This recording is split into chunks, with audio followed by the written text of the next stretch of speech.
What's going on, friends? It's Anton Daniels, and I gotta have a conversation with you guys about Teach Henley because you see how the sun is hitting me. This is no finesse, no makeup, no filters, no none of that. This is 100% Teach Henley. I use it in the morning as soon as I get up, right after I pray and brush my teeth, jump in the shower, and I'm hitting the streets because you never get a second chance to make a first impression. So even though they're giving you 40% off your first order, 20% off for life, even though you may get a free gift, forget all that, right? Because we would do this even if it was full price because it's worth that much. I'm in the streets, I'm kicking it with people when I see Dusties everywhere. You don't want to be them. You want to separate yourself. And the way that you separate yourself is self-care. Ladies get it for the fellas. Fellas don't wait for the ladies to get it for you. I'm about to hit the streets right now and I'm feeling confident. I'm feeling great. I mean, I already got confidence, but to have that extra boost of confidence, knowing that you've taken care of yourself and you set yourself apart from all of the rest of the sheep that's walking around making bad decisions on a daily basis. And it's reflected in their actions. It's reflected in the products that they use. It's reflected in the people that they follow. And so if you're trying to level up, if you're trying to make sure that you look good, they're going to send you the pack. They're going to give you all of the instructions on how you're supposed to use it. Then make sure you get your Teach Henley. Again, 40% off your first order, 20% off for life. Get your free gift. Make sure you tap in with your boy Anton Daniels because Unc is never going to lead you wrong. I would never have you use a product that I don't use myself. Again, they've been rocking with me for a long time. Make sure you get your Teach Henley. I love you. I appreciate you. I'm going to holler at you guys later.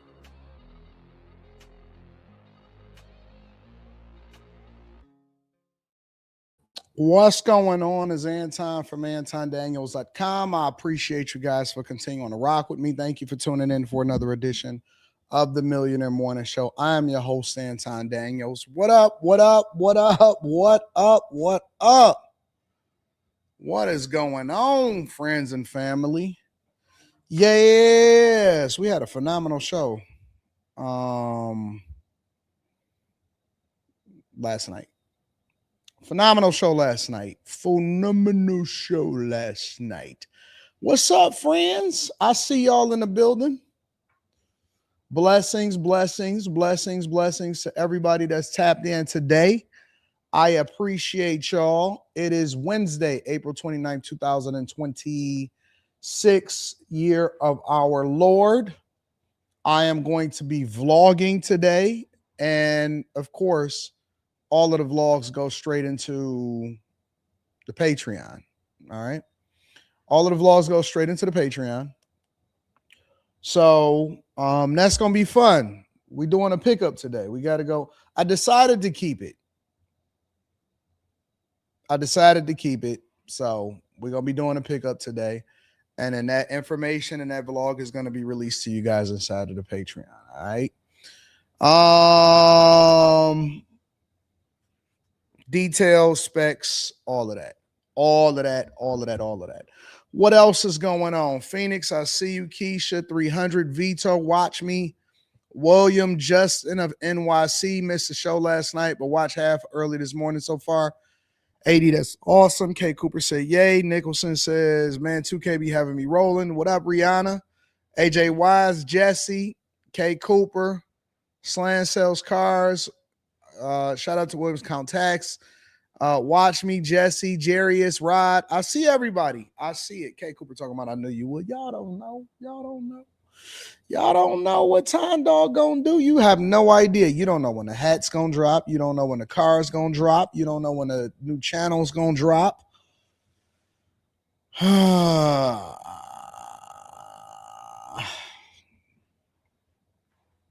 Shout out to Dallas, Frisco, Texas. Salute.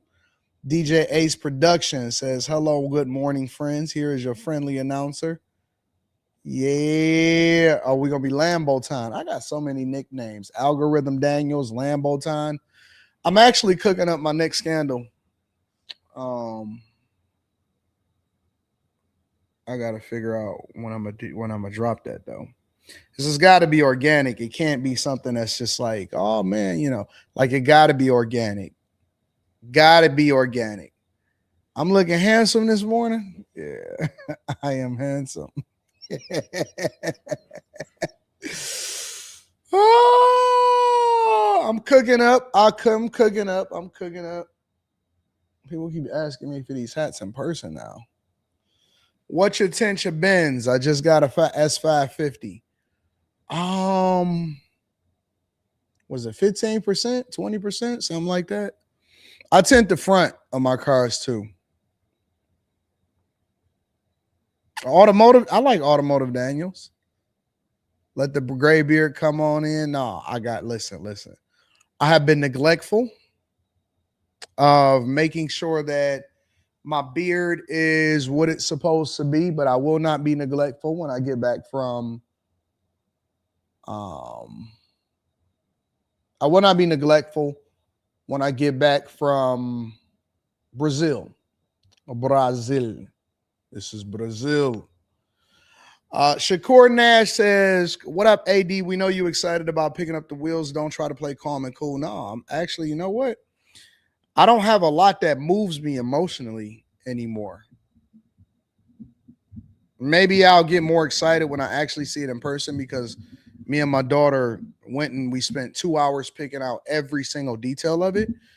But no, I don't feel anything, to be honest with you. I think this is kind of like the last thing on my checklist.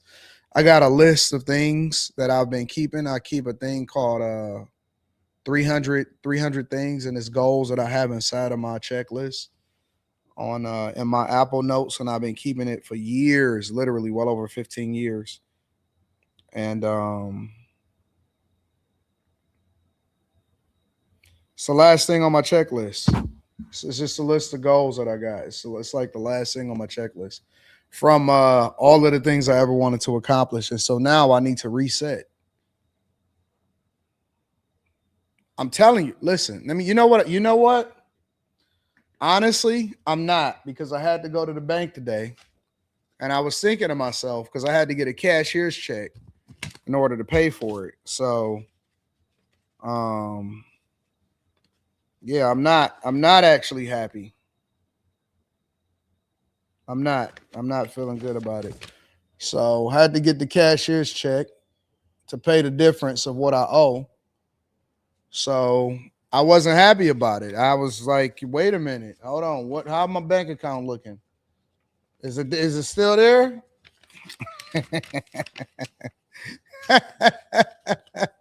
Is it still in there? All right, go ahead. Go ahead and get the check. And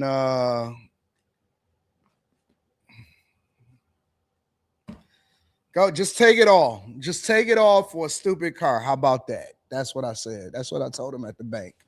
Just take it all. Who cares? Just take it all out. Give me a cashier's check for whatever the amount is, and we just gonna go ahead and cash out on it. You know what I'm saying? So work hard, play harder. Forget it. We can get it back. We can run up another bag. We're gonna go ahead and replace that. We're not tripping. We're not tripping. Oh, shout out to NVIDIA, and shout out to my mutual fund account. Shout out to my brokerage account. Shout out to all of these entities that pays for these things. You know, you can borrow against your assets to reduce taxes, right? That's a whole nother conversation. Anyways, what else is going on? I don't have anybody else to block from YouTube. I blocked them all. Y'all ready to get started with the show? Man, listen, we got all that. We're going to get all of that back. We're not tripping off that. We got to live it. No, don't invest $2,000 in prisons. Y'all need to get into bag chasers. Make sure y'all tap into the Patreon. Link is in the description as well as pinned to the top of the chat. All right, hold on. We got a lot to cover. We got the Elon Musk lawsuit. A man was accused of dismembering his mom. It was another shooting. The raids over there in Minneapolis. Speedy is leaving Complex. We want to get into Chinese EVs and impossible universal basic income. Elon Musk has been promoting it a lot. Elon Musk has been promoting universal basic income a lot. And I don't know why everybody want to get into universal basic income. I don't know why they think that that's a thing, but we definitely, hopefully, we'll get to it and we'll be talking about it today. Okay. Let me see something real quick. I'm not even going to talk about the Pistons. I'm just rocking with my guys. I'm pretty sure they're going to pull it out, though.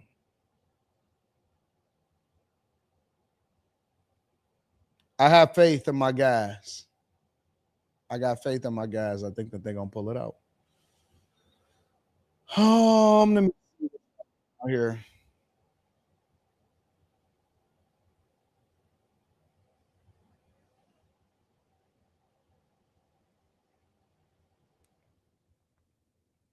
What do we want to do? Where do we want to start at?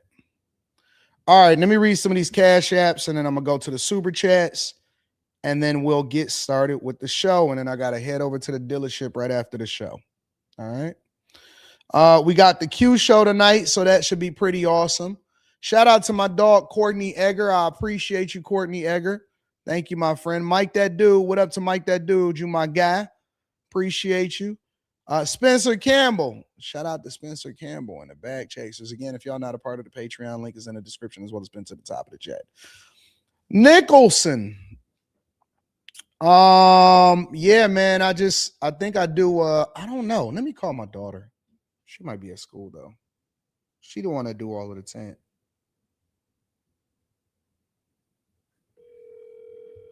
She might still be at school though. Hello. Yo, what tent do we get? I think 15% all around. Well, honestly, for you, I would say 5 and then 15% or 10, whatever it is, 15 or 10 on the front and then 5 all around. 5 all around and 15% on the front. Yeah. Is that what they do all of the cars on? Yeah. You sure?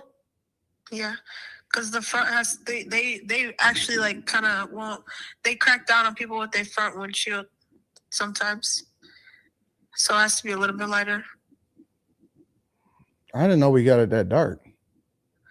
I mean, you can go lighter. It really don't matter. But I know that your Mercedes, how you liked it, that was 15. All right. Yeah. All right. Bye. Bye. There you go. So whenever I need to find out anything about what we do to our cars, I usually just call my daughter. Oh, shout out to Top Notch Crocker says, good morning, AD. I admired your humility on Room 9. Y'all like the new Anton? Maybe I'll have that Anton stick around for a season and then we'll go from there. Chris Cunningham says, I thought you was doing prompt wars. What happened? When I said when we get back from Brazil, right?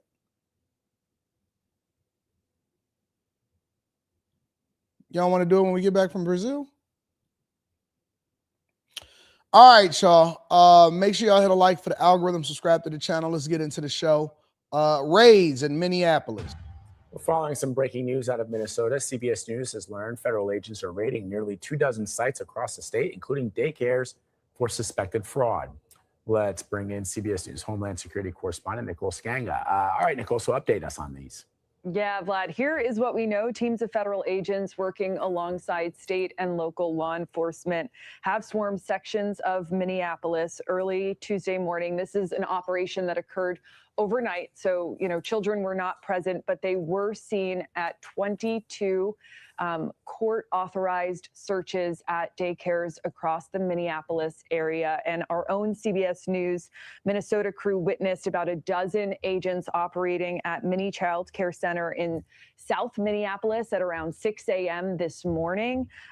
We saw agents that were taking photos, agents who were walking around with portable file cases. Now, we should say no one at this point has been arrested in these raids. This is a very stark contrast from what we saw saw during the immigration arrest that happened earlier this year. And of course, quite controversial, something that the entire city of Minneapolis and the Twin Cities area still remembers well. But this is quite a stark contrast from what we saw then. We were told that this is not an immigration enforcement operation, that this is 22 federal search warrants that have been executed by the FBI. We should note that since 2021, 92 people have been charged with fraud schemes in the state of Minnesota, including 67 convictions, 5 of which are directly related to the Feeding Our Future scandal that exploited a federal nutrition program. As for today's operation, a DOJ spokesperson says only today the FBI with federal, state, and local law enforcement is involved in court-authorized law enforcement activity as part of the ongoing fraud investigation. And we should note that daycare that a CBS News crew visited, that raid, was one that was featured in the Nick Shirley viral YouTube video late last year. It's not enough, bro.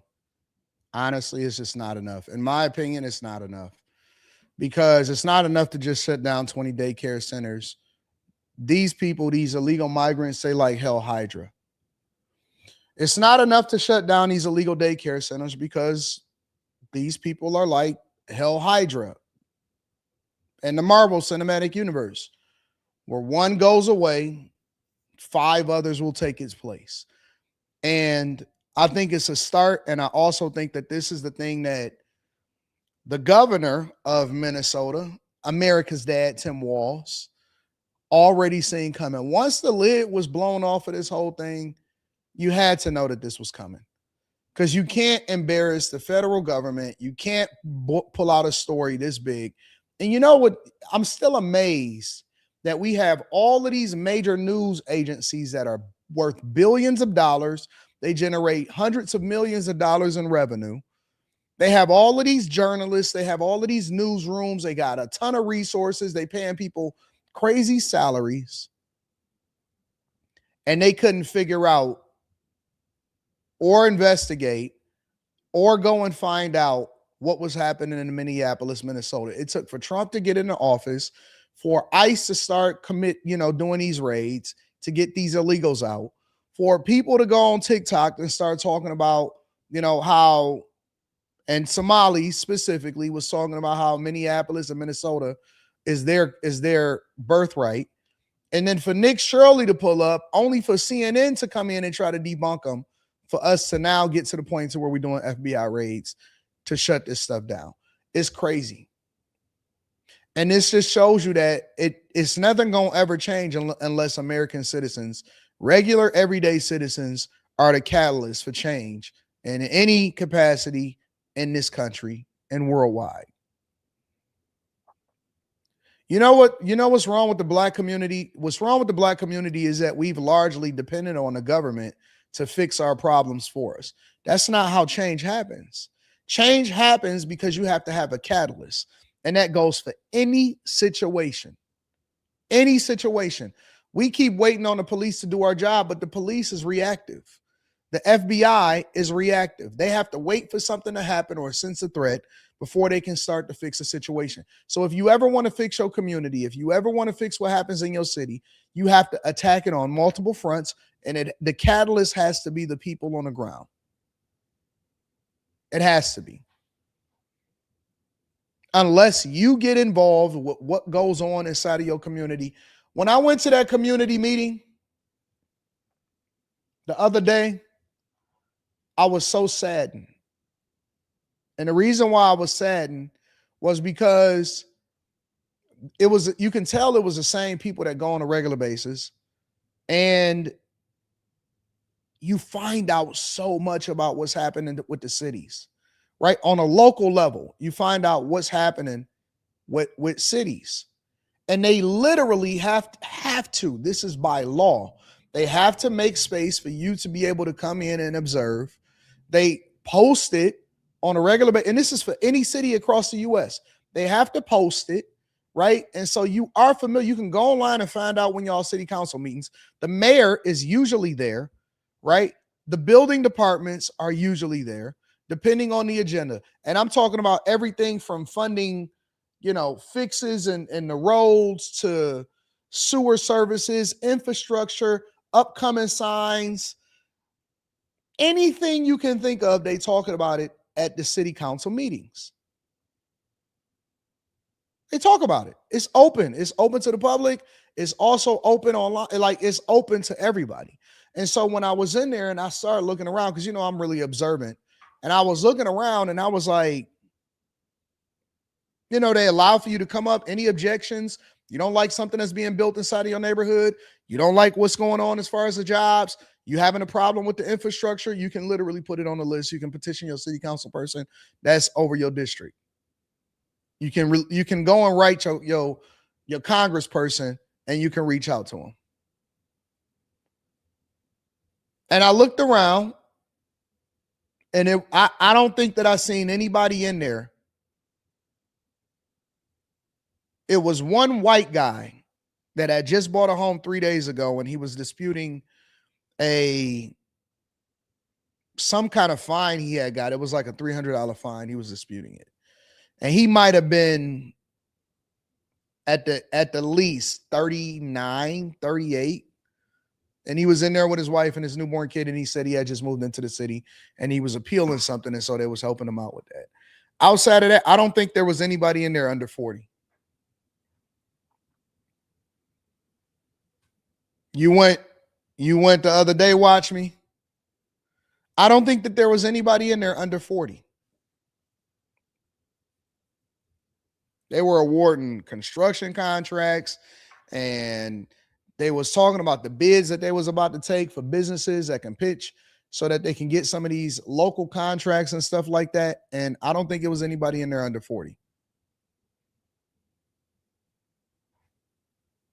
Not one. And you able to get some stuff done. You can work with them. You talk to them. You had conversations. You can reach out. They was responding to stuff, previous inquiries from people that had asked them to go and do some research about this and that and to find out how they can get this fixed and, what the schools had bought up and all of this stuff. And so you got to do, it's like, you can find out. You can find out. And so to see this stuff just now starting to come to fruition, it's crazy to me.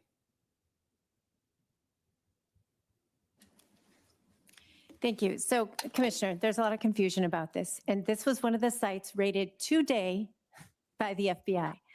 So in your statement, you said that they had been closed. In the document I received from your office, it says they didn't close until January 6th of this year.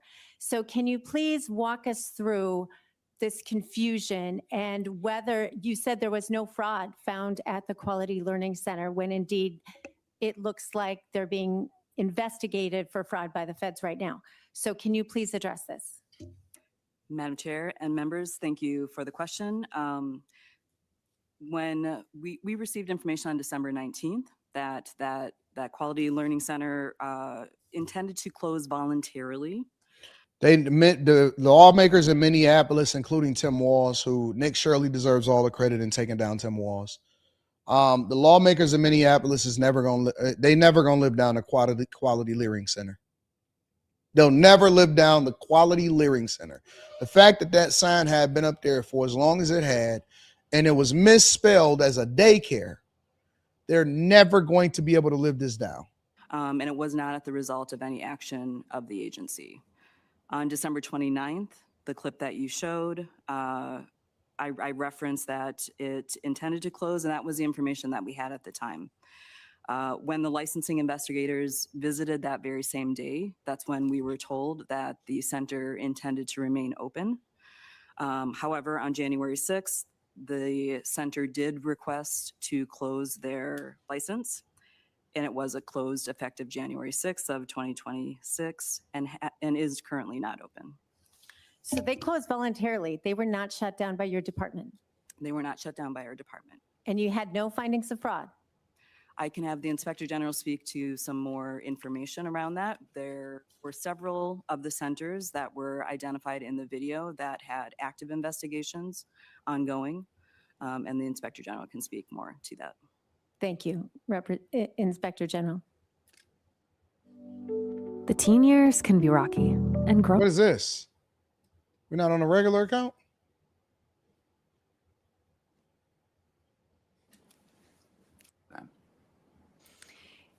All right. Well, in the video, you had said they had closed. So I just want to point out that discrepancy. Representative Altendorf.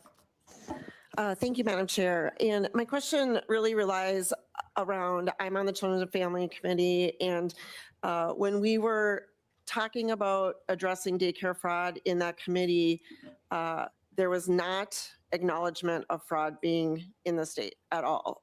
In fact, when we were talking about fraud, often it was referred to as alleged. Today with the FBI raid, both Tim Walz and your agency has taken credit in saying that these raids are because of state, county, and federal cooperation. So my question is, when did you start cooperating with the federal government on this? That would be my question. Commissioner Brown or Mr. Keys. Madam Chair, members, we've had a long working relationship with federal agencies. This is not something that just started in the last couple of months. It's something that the CCAP investigators have been doing since before I got here. We did the same thing in Wisconsin in 2010. We worked with the FBI on cases they investigated. So we are not part of the law enforcement team. We're not working with them day to day, but we do provide information to them when they request it about cases, payments, and similar data. None of this even matters, bro. And let me tell you why none of it matters. Because if you can't trace down and track down the money, then it doesn't matter. Because I'm pretty sure all of that money is already gone. It's not just about the fraud. It's not just about the raids. It's about taxpayer dollars. And that's the part that everybody is forgetting. They already won. If let's say you take down 2 or 3 or 60 of them, thousands of them exist, moved into, made money from, and ran up a bag over in Minneapolis and in every other state that you can think of. The money is already gone. They already finessed you. It's already gone. They already done sent it back. We've already seen reports and people talking about how they was able to take hundreds of thousands, if not millions of dollars overseas, flying it over physically, didn't even have to wire it. And we gave them our money. It came straight from taxpayers, straight from us. Straight from us. And they just doing it in different ways. It's not just the Somalis. It's people that's doing it in different ways. And I would probably like to think that a lot of it is all migrant focused. A lot of it is migrant focused. And it's happening all over the country. All over the country. They finessing in so many different ways. They taking government dollars in so many different ways, and there's no oversight. Man, look, we talk about the housing crisis. We talk about the banks and how they made a run and manufactured a housing crisis, and none of the banks and none of the people from the banks went to jail. I think that fraud is way bigger than the banks. Fraud in this country is way, and when I say way, way bigger than what was happening in 2007 and 2008. Way bigger. Now, I don't even look at people a lot of times the same because I just don't be believing them. When I see rich people, I don't give them no credence. Like, a lot of people worship rich people because, now they want to get in a room with them. Now they want to do stuff with them and all of this stuff. When I see people that have money, until I know how you got it, I don't have no regard for you. I just look at you the same way as everybody else, because how you got it matters just as much as how much you have.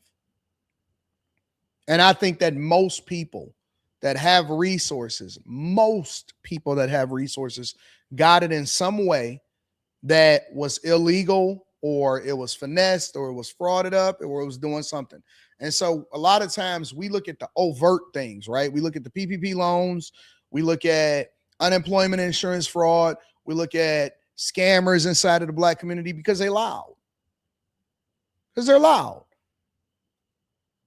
And the minute that they go and get, you know, do some scams and do some credit card fraud, they got to do the money fan. Let me show you. I got a money fan over here.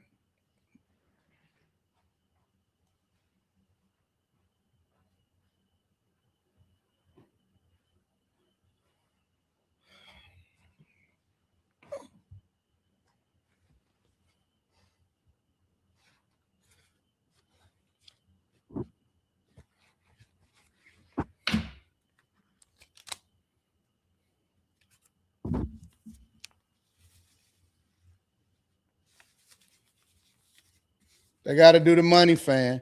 And so they're going to be on Instagram doing like this. And they only 20.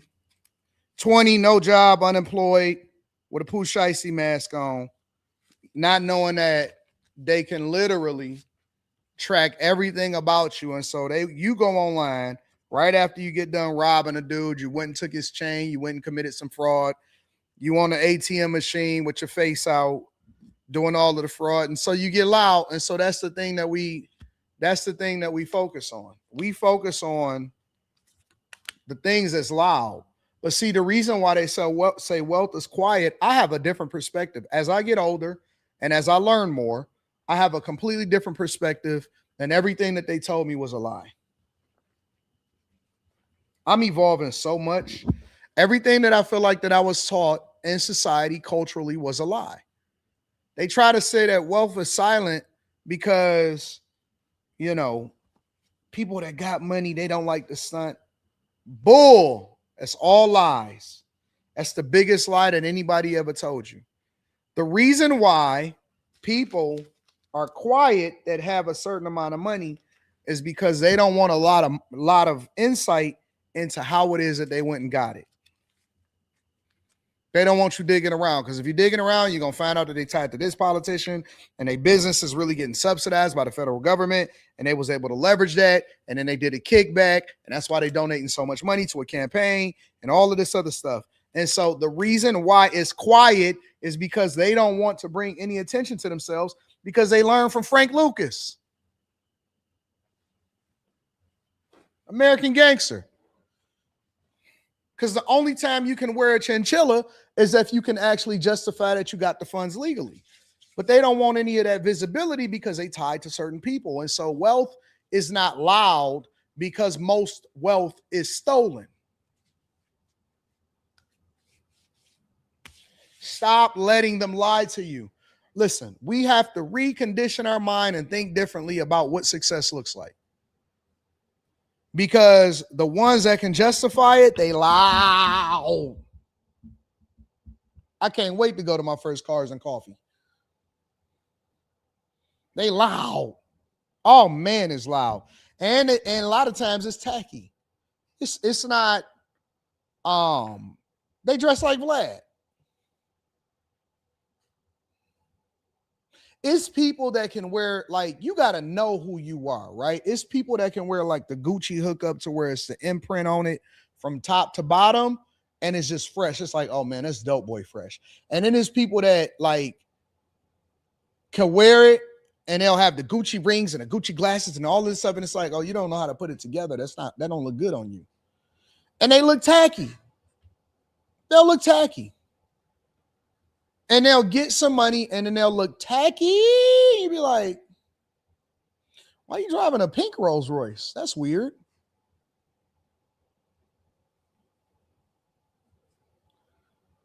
They don't even know. They don't even know. I'll give you an example. You know who used to rock chrome hearts before everybody, even before Jim Jones and all of them? You know who used to rock chrome hearts and you never even knew that they had on chrome hearts? And they didn't probably spend hundreds of thousands, if not millions of dollars on chrome hearts. Eddie Murphy was rocking that in the 90s, bro. Eddie Murphy been rocking chrome hearts since before it ever became popular. Y'all just caught on to it. He been rocking the chrome hearts, everything. That was just his style. Low key, keeping it moving. Just fresh for no reason. People never even knew. Eddie Murphy has been stunting on people for a long time. He just fresh. And you just know it. He just fresh.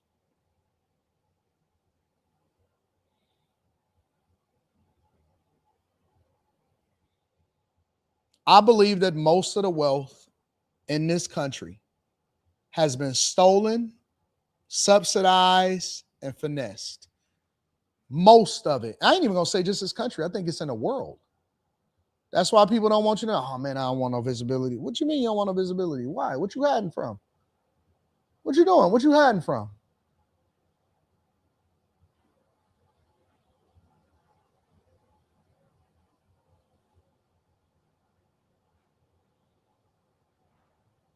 And most people, they don't want to have that conversation. They don't want to have that conversation. I learned even buying this car and the information that was given to me based off of the type of buyers, the type of money that they got, how they go about buying their cars, what they use to verify I learned a lot.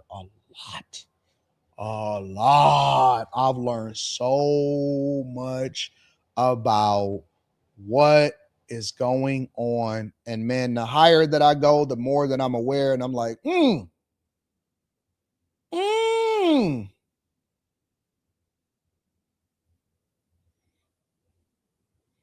And so what you see in Minneapolis is probably just like a little flick.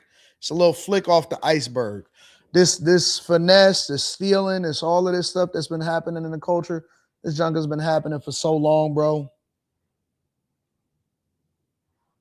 It's been happening for so long. And so, they relocate, they go and get a different finesse, they go and get a different tune, and they go and run up a bag. Go and run up a bag, bro. Anyways, make sure you guys hit a like for the algorithm, subscribe to the channel, and turn on your notifications. Good morning. Been a minute since I caught a live. Shout out to the Scooby CC. Mr. Too Fresh says breaking the Supreme Court has ruled that drawing congressional districts based on race under the Voting Rights Act is unconstitutional. 63. Oh my God, the new map for the South just changed dramatically. Yeah, I'm gonna have to do some research on that and find out exactly what their ruling is, and then go into it tomorrow. De Niro deleted some capos and Goodfellas for flexing. Yeah, because they had finessed. Because they was finessing. And so when they was finessing, they was bringing too much heat. And so they didn't want that type of heat on him. And so he was pissed off. He said, what are you guys doing? What are you guys doing? Take it off. Take it off. But what? Why? But why? I bought it it's in my brother's name. It's in my brother's name. It's in my mom's. It's in my wife's auntie's uncle's name. That's what they said. Why can't I find this video? Am I sorting wrong?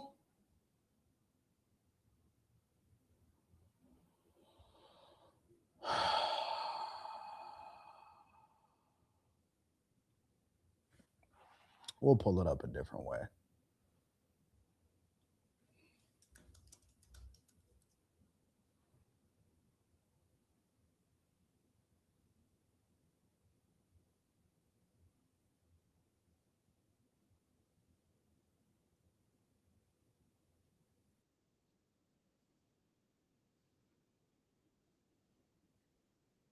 All of these hyperscalers are embroiled in. What does this mean for Meta? Yeah, you guys summed it perfectly. Prioritizing the spending of infrastructure over the spending of headcount. And, this has been reported, right? So what you see in the stock might be a little bit of a sell the news kind of reaction. The moment the headlines hit, we were down 2.5%. There was an algo spike pairing those declines, and now we're back down 2.5%. Cuts are effective May 20th. There's an element of accounting here because Meta's going to have to pay those that are eliminated or have their roles eliminated 16 weeks of severance pay effective May 20th. But remember, the political story here is Mark Zuckerberg sitting alongside the president of the United States saying, oh, I shall spend $600 billion in the United States of America to reindustrialize AI infrastructure in this country over a 3-year period. And so that's the sort of political side of the story, but their capital expenditure commitment for the year is size large. Mm-hmm. Well, and of course, and Joe alluded to this with the other hyperscalers, it's not only Meta. We're getting news in this regard today. As we know, it was reported earlier that Microsoft is offering buyouts to about 7% of its workers. Is that the exact same story here, Ed, or are there some idiosyncrasies to consider with Meta in particular? Well, idiosyncrasies in the sense that the way that Microsoft is going about this is offering buyouts to 7% of the workforce. So a different number, but also a different mechanism, trying to make voluntary retirement the modus operandi by which they reduce that headcount longer term. But you're still talking about thousands of employees in the United States. And that reporting, according to a Bloomberg source, Microsoft has 125,000 people. So again, similar level, 8,000 to 9,000 employees. The capital expenditure commitment from Microsoft is also great. And when we talk about that, when we say capital expenditure, it's a financial term. You're talking about an upfront cost commitment to buy the latest generations of chips and build out data center infrastructure to develop or run AI. It basically comes down to being as simple as that. So Meta is laying off 8% of its workforce. Microsoft is offering buyouts. All right, let's mine this out. It's two different ways that you can look at this, right? So let's first attach ourselves to Microsoft, right? Buyouts are much different than layoffs because they are looking for a certain amount of people to take the deal.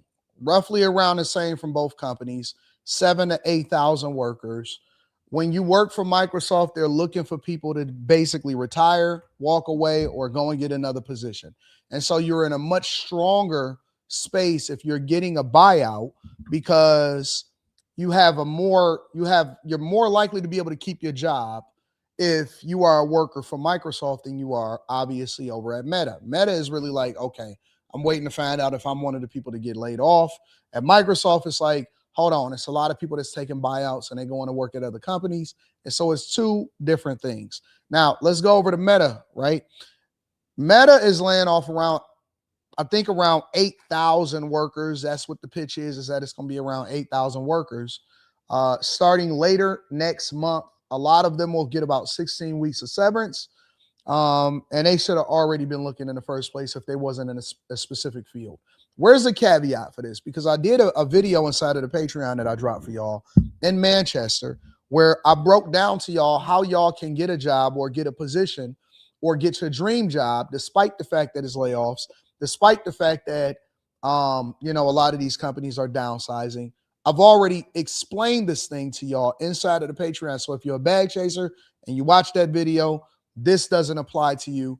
But let's just talk about this on a surface level and give you some insight. All right. Here's the caveat. When you go on these social media platforms and you see people talking about layoffs and the state of the economy and everything like that, they don't understand money. They don't understand corporate America. They don't understand Silicon Valley tech companies and what's really happening.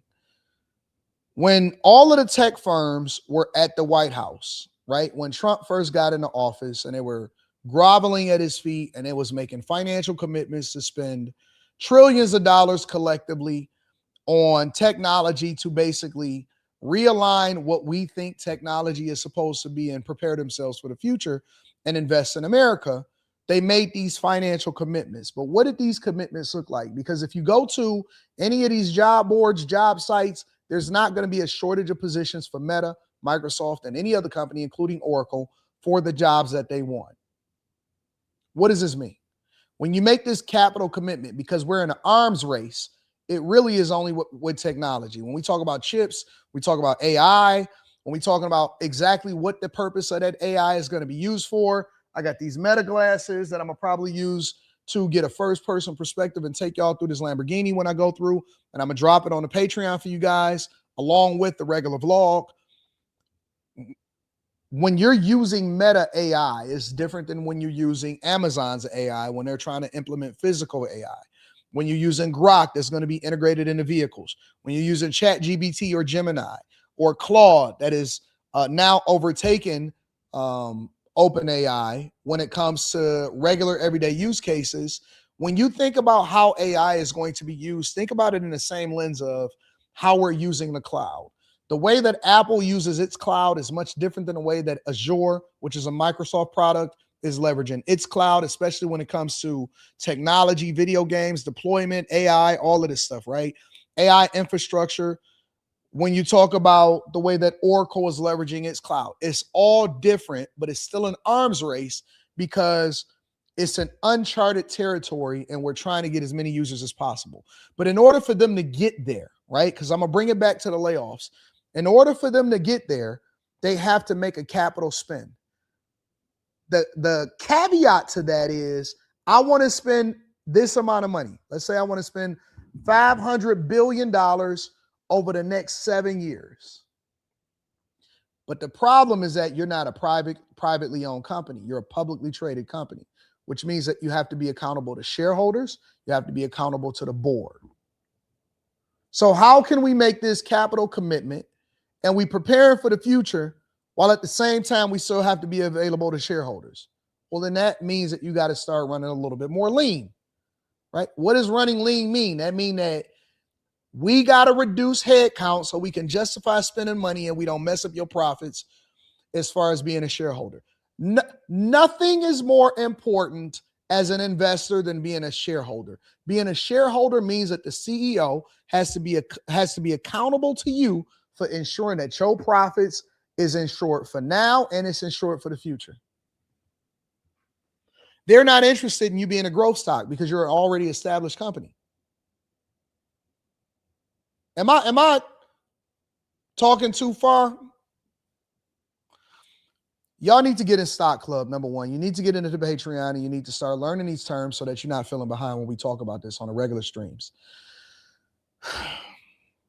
From a C student's perspective,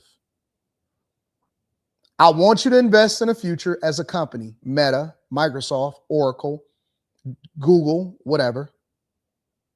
I want you to be competing in the future, but I don't want to take a haircut while you're doing it. I don't want my profits and the share price of the company going down while you're making this capital spend, but I want you to make this capital spend because in order for you to compete for the future, you have to make an investment. So where does that leave us? That means that you need to reduce 10% of your workforce, 8% of your workforce, 7% of your workforce, 12% of your workforce for people that are just sitting around, middle managers, people that are on projects that's no longer in flight. You can't just be employing people for the sake of employing people. You have to employ the right people. That is why you're going to see jobs on the job board still and them still hiring for the positions that they need while at the same time making capital, reducing jobs in the areas that don't matter. They want to make sure that we're ensuring profits and we're investing in the future. And so you got to go.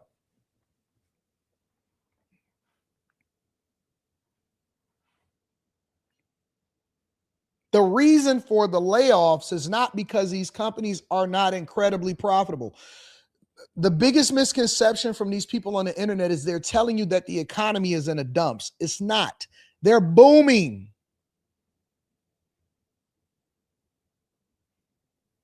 They're booming.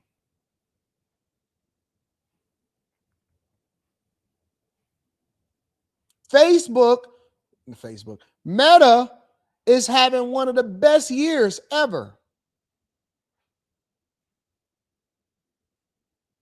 These technology companies are getting to the bag. So it's not an economic problem. Money is flowing everywhere. But as they make these capital investments, they don't want to take a haircut. And so they got to make sure that they operate more lean. And so you're the one that's going to pay for it.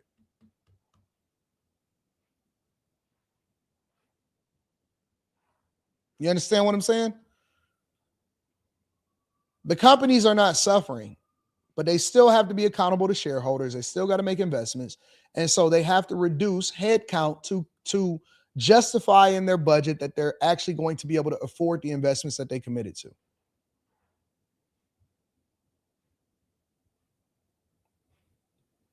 And what has been the story of a longer period of time, is investors really cheering that commitment.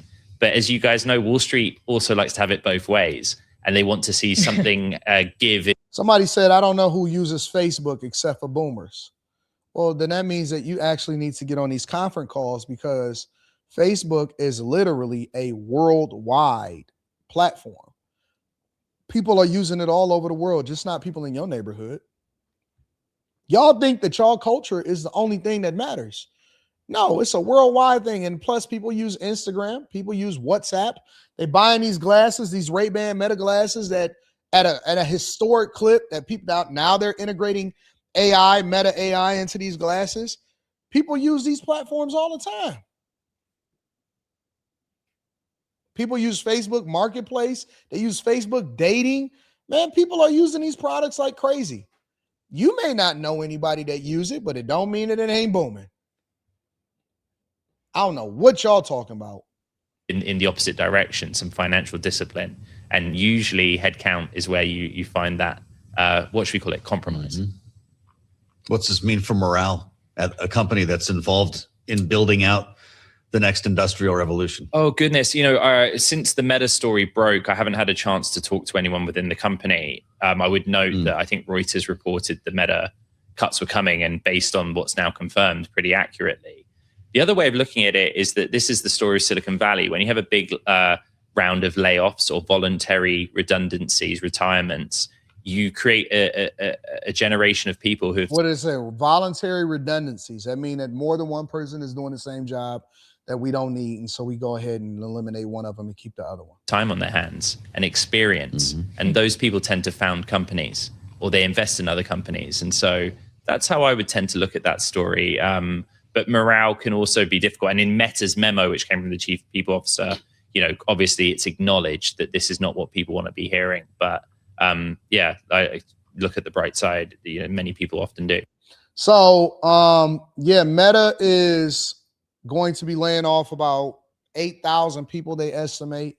I had already kind of talked to y'all about this a long time ago, and I told y'all that this was coming. They now just officially announced it over to their workforce.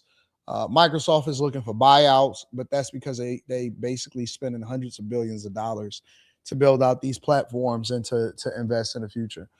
I'm really paying attention to Apple, because I'm paying attention to the transition that's happening with the CEO position and how he's going to lead. Tim Cook was more focused on profits.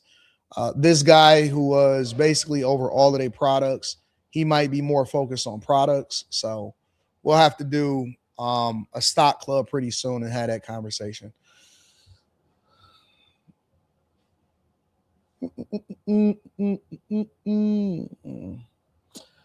C2 Corey says, you don't think it's better to just live more humble and quiet about your belongings and wealth? I feel it's wiser to do in general, even if you got it legally. It depends on your style. And listen. Some people want to be more relaxed and chill, and other people like being the life of the party. I don't think that any group, that's the myth part, is that one way or another. Is my life philosophy is, if you're not doing anything illegal, then it don't really matter. Have a good time. Some people like to go to the party and just go, okay, I see you. And then other people like to go to the party and dance.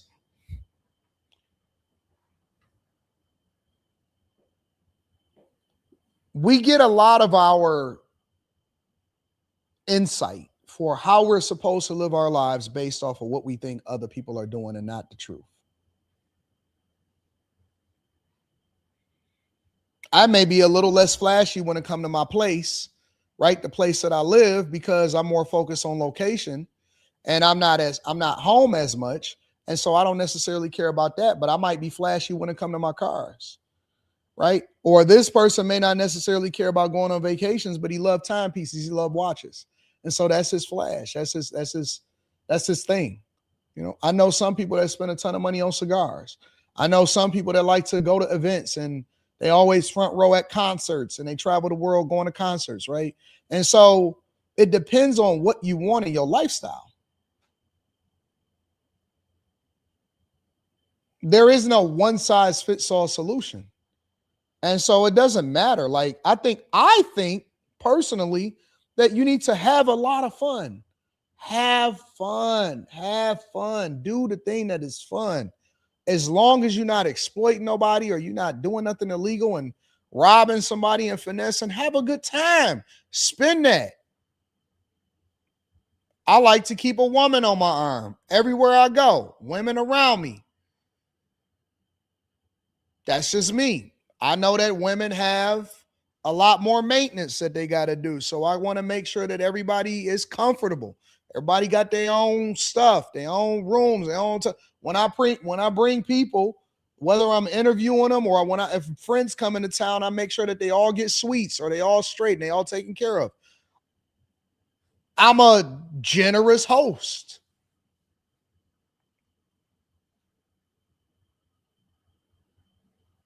You know what I'm saying?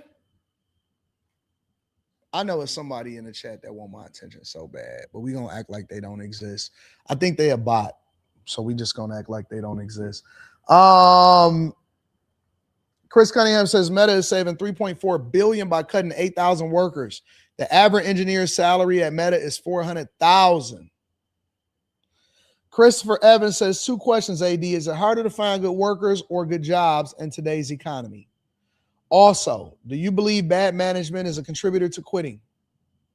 No, I don't think that bad management is a contributing to quitting, because once you get to a certain level, you're not quitting over a bad manager. You're paying attention to the bottom line. To answer your first question, is it harder to find good workers or good jobs? I say it's harder to find good workers.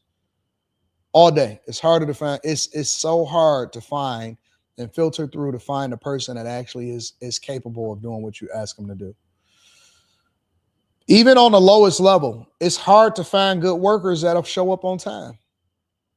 You know what my biggest problem when it comes to business is getting people to do what they need to do when they're supposed to do it. Because workers they call off, they do all kind of stuff. It's hard to find good help. No matter how much you pay them, no matter what happens, somebody is steal, somebody on a low level, on the highest level, it's hard to find somebody that's qualified, because the people that are qualified, they're in demand. And so people are going to compete for them. Companies they're going to compete for them. And it's hard to find people on the low end because don't nobody want to actually work. And everybody want to get paid $1 million to not do nothing. More Than Mellow says the squeeze on employees is untenable. Everybody on my team looking for a job might as well get paid more if I'm expected to do 4 roles. 888 says SCOTUS just struck down S2 of the VRA in Louisiana. Make sure you guys hit the like for the algo, subscribe to the channel, and turn on your notifications. Let me flip over for a second. We said Meta layoffs. I had to get that out of the way, because if I didn't get that out of the way, then we never gonna get to that. We did the raids in Minneapolis. Let's go over to Speedy. I'm going to jump around. I'm going to mix it up a little bit more.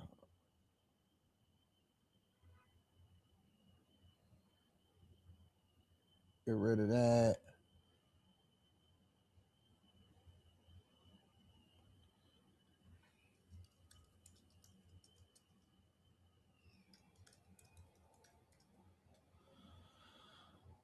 I can't. All right, so some people may be familiar with this guy, some may not.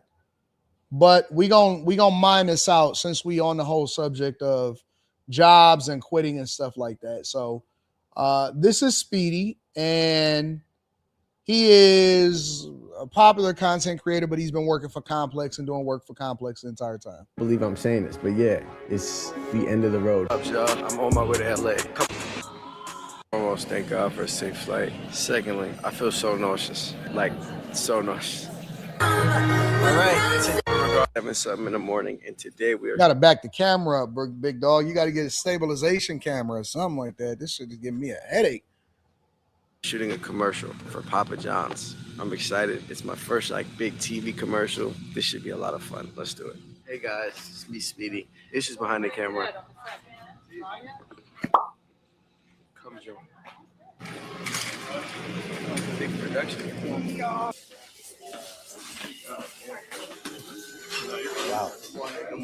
Morning. We have a host guy, Speedy Morman. He's our host for today. His idea is we're going to shoot 12 different groupings of people. So I'm about to get a cut real quick. I desperately need it. And, the whole shit was free. This was paid for by the good people. Being area. Backyard is mad big. Like, shit crazy, man. So this is where we're staying for the next couple of days. By the time y'all are seeing this, we will have already checked out. Coachella is happening. Going down to Coachella early, catching the vibe, and then gonna enjoy the festival. But just wanted to show you the crib. Shout out to the good people over at Papa John's.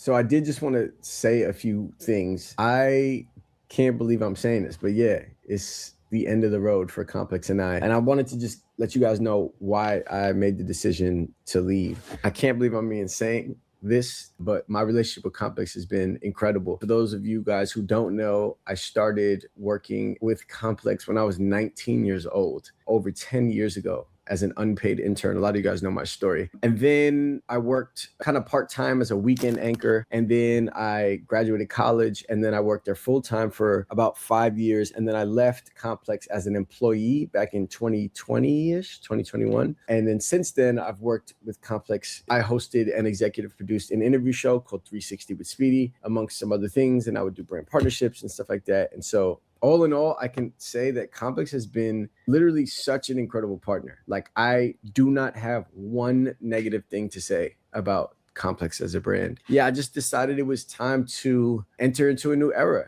You know what I'm saying? Like, I was a baby when I started there, and now I've like spread my wings in a lot of ways, and Complex has been nothing but supportive of me throughout. And yeah, I kind of want to try to do things on my own. And I want to, enter into some new partnerships and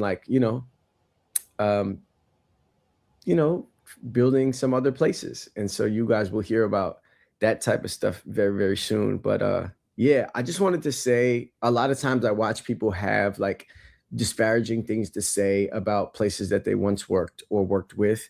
And me, I want to say I'm so happy that I don't have that experience.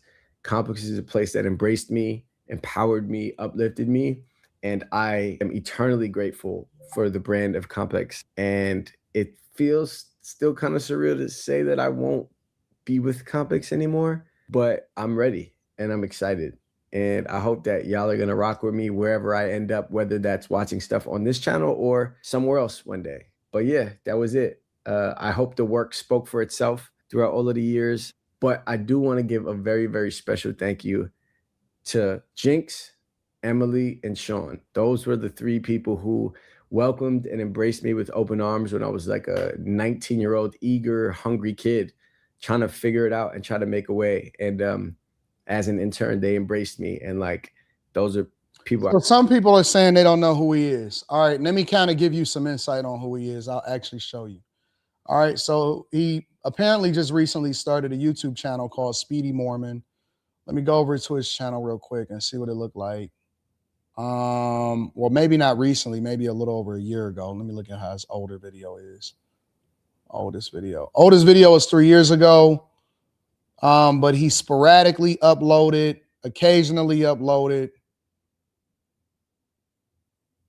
And so now apparently he's leaning more into it. What do you make of this decision? But he's interviewed everybody, literally. He's interviewed Will Smith, all of the biggest people. Like I would say that he had grown to be the face of Complex.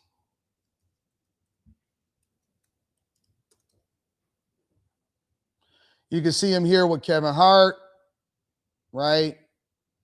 You see he did 1.1 million views on the LeBron James interview right there. 815,000 with this Kevin Hart interview. He's been on a lot. He obviously, this is him with Glorilla.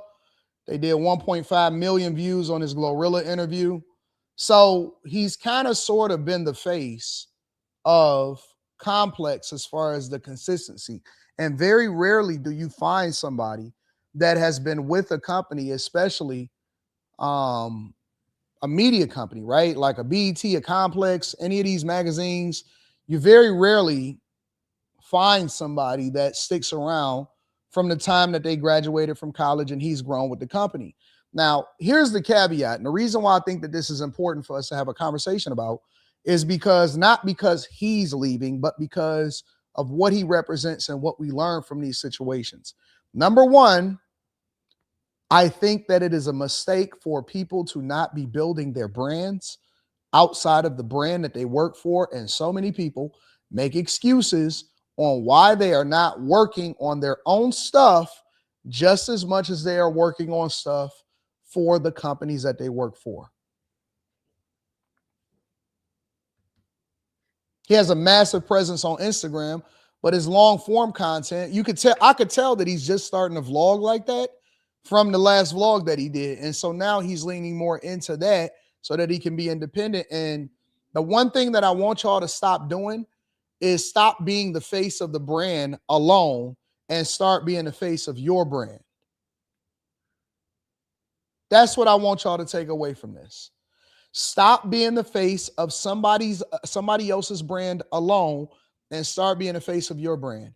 What y'all gonna have to understand in this new economy, in this new world that we're traversing in, especially when it comes to social media, is that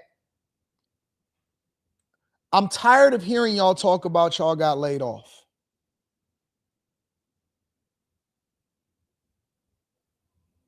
Anton, what does that mean? That means that y'all got an old mindset. And for y'all to be so young, especially all of y'all young people that's out here talking about, oh my God, I got laid off, I can't find a job. I can't believe you haven't adapted. You in a social media era, the technological era, the AI era, the era where you literally got a computer on your phone and you sitting here talking about, oh, I can't believe that I ain't got no job. We have to change our mindset to look at the places that we work at as an opportunity to get income so we can invest in the things that we're going to be doing outside of that. We have to look at the places that we work at as an opportunity to get visibility so that we can leapfrog that into something else that we got going on outside of that. I've always looked at a job as a way to fund my dreams. I've always looked at a job as a way so that I can get the money so I can do what I need to do, so that I can stack up and invest in the things that meant something. So when I got to the point to where my businesses and the income that I was using for my businesses was really able to maintain my lifestyle, the job was a way for me to fund my investment portfolio. The job was a way for me to continue to reduce my taxes. The job was a way for me to leverage that to get more visibility into certain circles and the network effectively. I wasn't looking at the job as a place that I could retire that can sustain my lifestyle. I was looking at a job as a stepping stone to get into the thing that really mattered. I never stopped vlogging. I never stopped building my brand. I never stopped working on businesses. I never stopped investing in myself. I never stopped learning. I never stopped reading. I never stopped doing all of the things that I needed to do. Even when people, as a content creator, right? I've been on the internet. I don't remember when I dropped my first video, but I looked at the age of my YouTube channel and I joined YouTube in 2011. Now, that's not when I started creating content, but I joined YouTube and I created a YouTube account in 2011, like an official YouTube account. I'm not just going to watch whatever they recommend me on it. I'm going to get my own YouTube account, right? And so I have been building this Anton Daniels brand for a long time. And I had basically, once I started dropping videos, I said that I'm gonna do this for 10 years and I'm gonna see where it goes, right? I'm gonna do this for 10 years. So I'm willing to commit minimum 10 years. And if it don't work after 10 years, then I'll go into something else and I'll just lean more into the business side of things.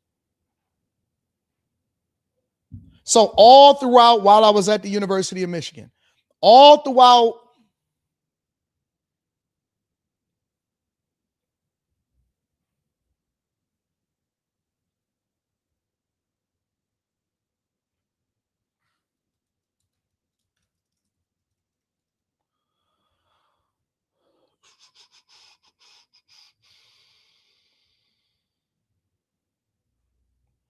all throughout the time that I was at Comerica Bank, all throughout the time that I was at Flagstar, all throughout the time that I was building businesses, even when I was doing partnerships and I was building panels, I never, ever, ever, ever, ever stopped working on my own stuff. I never, ever, ever stopped working on my own stuff. Never.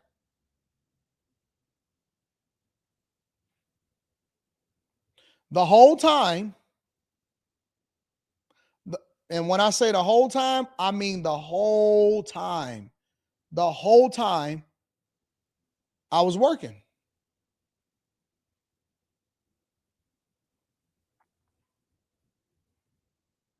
So I think it's interesting to see how when people get laid off or when stuff happens or whatever, so on and so forth, it's amazing to me how they look surprised when they scrambling and they got to reset or they got to use all of their savings to be able to save their lifestyle. I never stopped working. Okay, so we're going to do this show. We do this show on Thursday, and then we're going to expand the platform. We was doing shows on this other channel that I used to work with, right, that I had partnered with. And guess what? I was still doing a Millionaire Morning show. I was still doing the Anton Daniels channel. I was still working on my own stuff. All while I was at corporate America, I still was working on my own stuff. I still was taking care of business. I never stopped. And I think it's interesting to look at and see what he got going on because he's approaching this and saying, well, I'm going to, start going into my own stuff and I want to do this new chapter. I think that's dope. And I think that he'll probably be successful.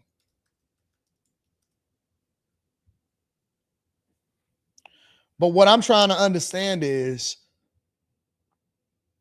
why wasn't he building his own channels up? I know that he got a lot of followers on Instagram and stuff, but why wasn't he building his own channels while at the same time he was interviewing for this thing? You know what I think that Stephen A. Smith did that was the smartest thing that he could have did, which I also think that he leveraged into getting his big contract at ESPN. Stephen A. Smith, and I could be wrong, but it looks like he paid attention to what Shannon Sharp did. Shannon Sharp was smart as hell. Because Shannon Sharp, while he was doing the show with Skip, he was also doing Club Shay Shay.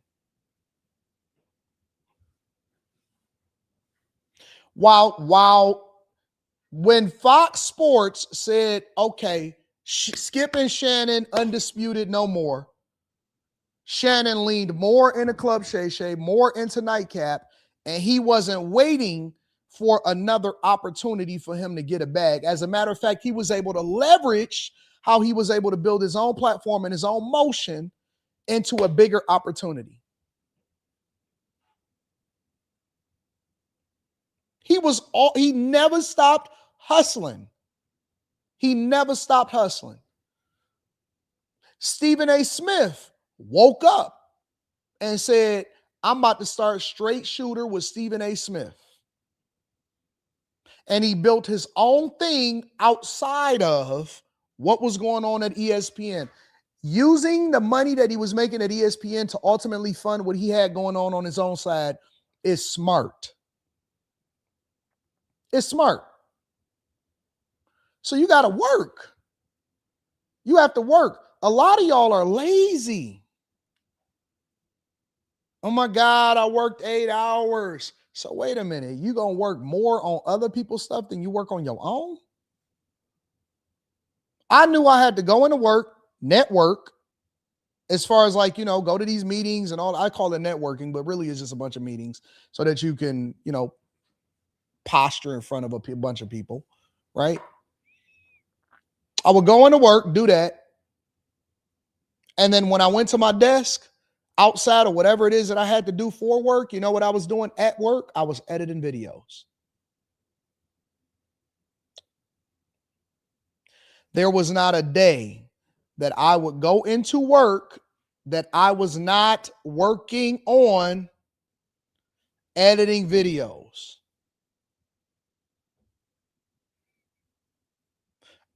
on my, because if I had to be there for 8 hours, I was going to utilize the whole 8 hours to make sure that I was working on everybody else, working on my own stuff.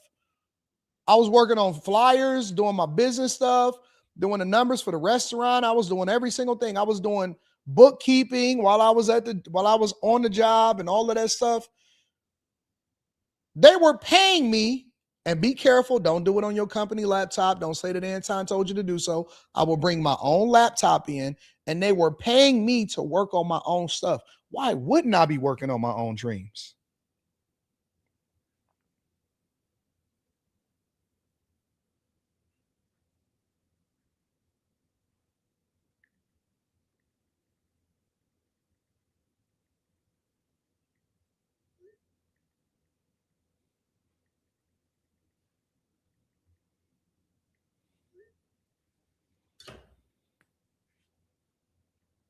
Somebody says, so you were stealing from your employer. If that's how you want to frame it, sure. That's how you want to frame it. So fire me. Do something about it. Fire me. Do something about it. Yeah, if that's what you consider, yeah, 100%. Facts. 100%. I got my laptop up and I got that laptop up, and I'm doing work for both of us at the same time. Hell yeah. Now what? Absolutely. Especially once we start working from home 100% of the time. Then I was like, once I was at the university, we started working from home. Oh man, absolutely. Absolutely, I'm gonna work on both. It's funny, they never call it stealing when I was up late at night making sure that I built out this application and that I had to get up for an emergency call because it was down, because our sites was down at the time. Well, that's not stealing. That wasn't a part of my conversation. That's not a part of my contract. But guess what? I did the extra. That's not stealing. Working late night longer than it takes to get certain projects done because I wanted to make sure that I beat a deadline is not stealing. That's just me being a good company steward. But me making sure that I do stuff that I need to do for myself, that's stealing. However you want to frame it, I don't care about what your woke narrative is. Take this to mean what y'all want it to mean, and y'all need to modify it.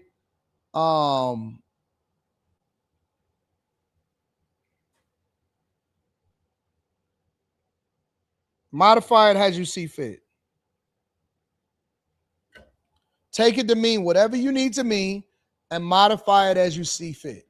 But what I'm telling you, regardless of whether these woke comments is in the wokeness category, work on your stuff, whether it's after work, during work, whatever time it works for you. Work on your stuff just as much, if not more, than you working on everybody else's stuff. Do your job. Don't get fired. Meet the expectation. Make sure you exceed the standards. Nobody gonna be checking for you. That's when you need to be working on your own stuff. Do your job so that nobody is paying attention to you and putting you on a pip.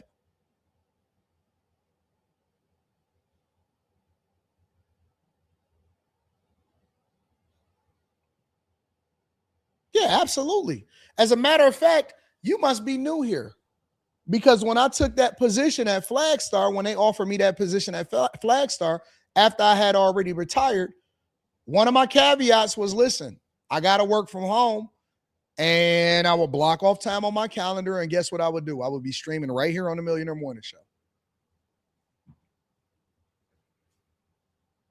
I would have my work computer up right there. I would have that stream popping right there, and I would be streaming on I would block off 2.5 hours and put on my calendar prototyping.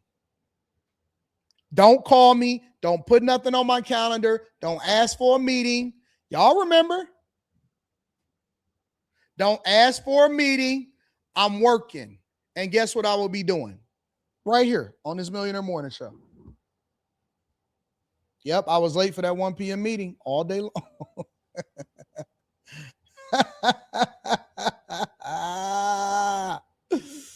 Remember? You think that I was going to backload what I had going on the thing that I knew was best for me, for you? I quit first.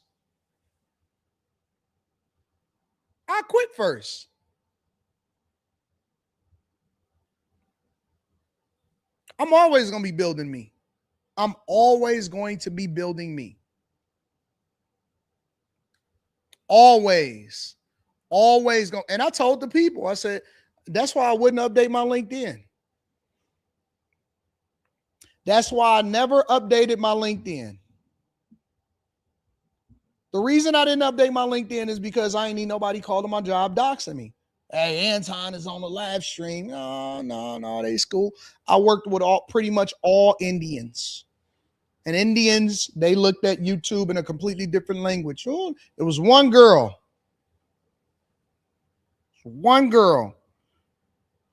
That caught on. She's like, Anton, I see you on YouTube. You have a big channel.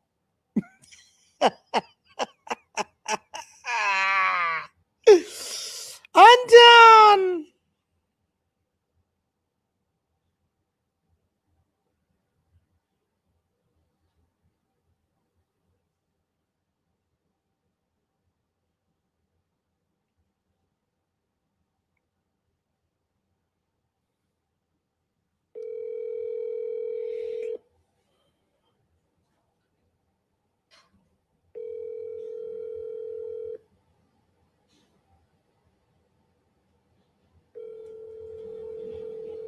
I don't even know if she might have got deported. I don't know. She might got another job.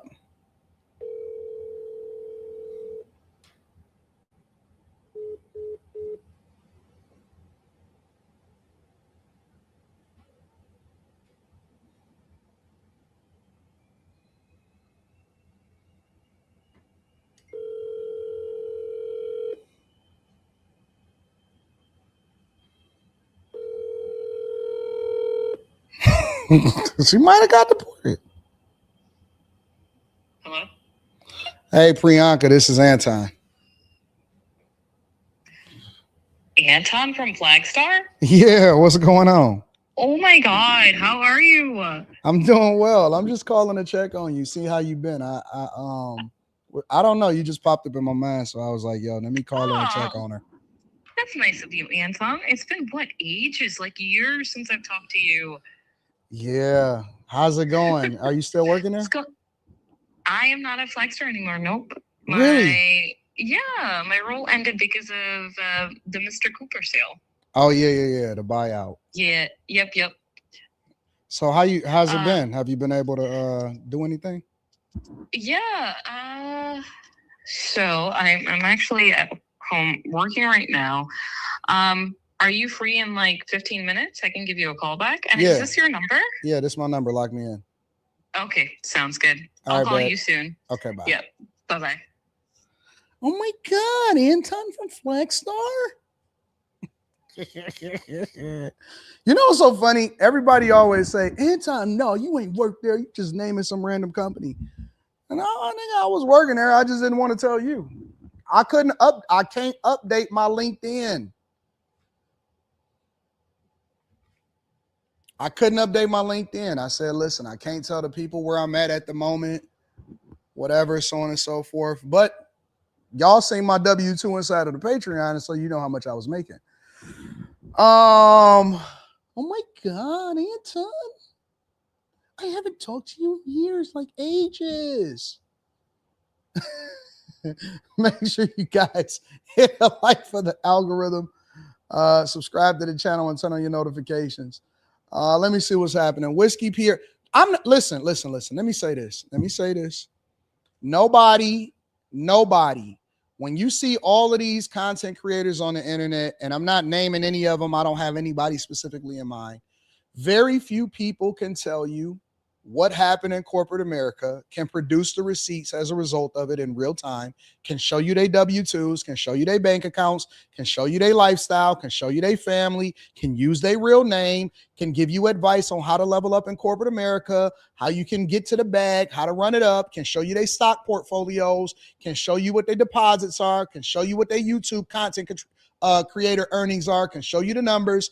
My life is an open book.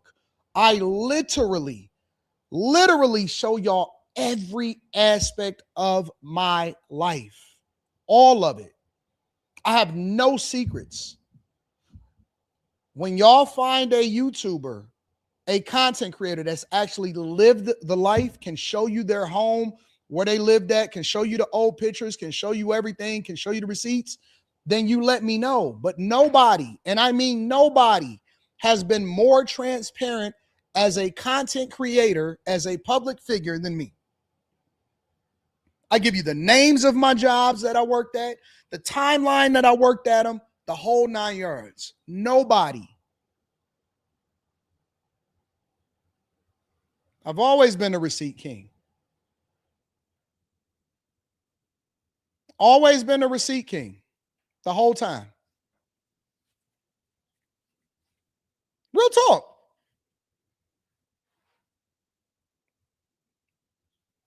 That's why nobody can ever take anything from me, because it is what it is. It's the truth.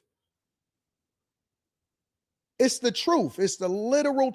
Everything is the truth. Oh, man, he never worked. Oh, okay.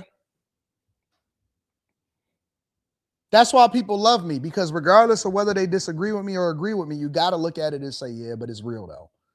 Whatever he's saying is real, though. In my 20, Anton Shalom, sir, in my 20s to 30s, I always had 2 to 3 jobs. Now with YouTube, I'm growing my channel, 3 jobs to be 40, 1 job, 1 day working, then like a 9 to 5. People now can create jobs called YouTube. We bag chasers here. Shout out to Whiskey Pierre Lewis. You got to put some periods in that, big dog. Just Christian Black. Shout out to Just Christian Black. Let me remind y'all before we go on with the show that we do have the Q show tonight. I will be there because I'm not going to be on a flight unless I'm roaming somewhere in the car. I might be a little late if I'm out here in these streets. Just be quiet. I might be a little late. I might be a little late if I'm in the streets, because you know when you get that new thing, you got to kind of show up where the places what you know that the people gonna be at. Okay, you know what? Dang, that's crazy. Oh my God, what is that? Can I get into it? So you got to show off a little bit. You got to ride around the city, let niggas know that I'm the king, that ain't nobody messing with me inside of this city. There's nobody messing with me in this city. And so you got to kind of let the city know what's happening. So I may be a tad bit late, but I promise you I'm going to be on the show tonight.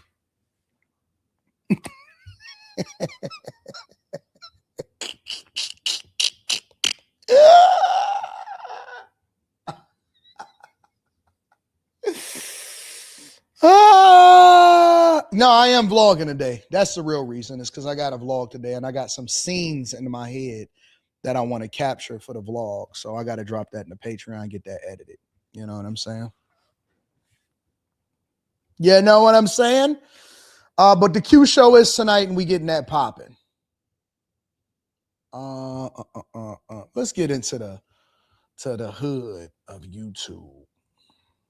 Let's get into the hood. Talked about Canada yesterday. We got to get into Chinese EVs because everybody is flipping out over that.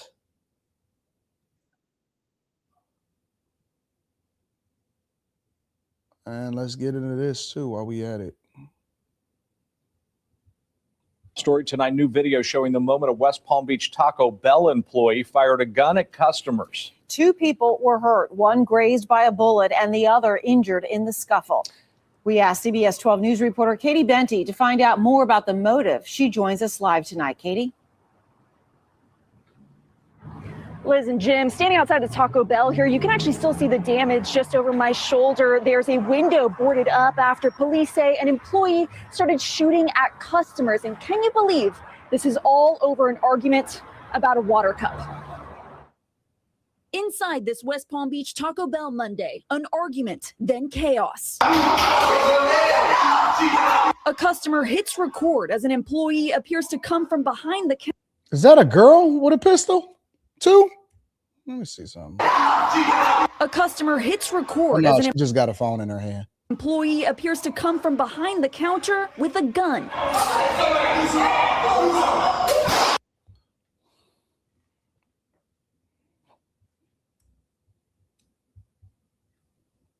It's always the same story, different day. Don't matter if it's in West Palm Beach or if it's in the Bronx, or we can go over to Oakland, or we can head down to Mississippi, or we can go down to Houston and do the Ben 10, or we can head over to Miami, Broward County. We can go to Jacksonville, Atlanta, Charlotte, Phoenix, Las Vegas, wherever. It's the same thing. The same thing. How is it that no matter what city that we go to, no matter what space that this is in Broward County, and people have no ability to control themselves? It's the same people every single time. Every time. I don't get it. I don't get it. It's amazing to me. It is amazing to me. It just really doesn't matter. We can literally stereotype our way all the way to the top.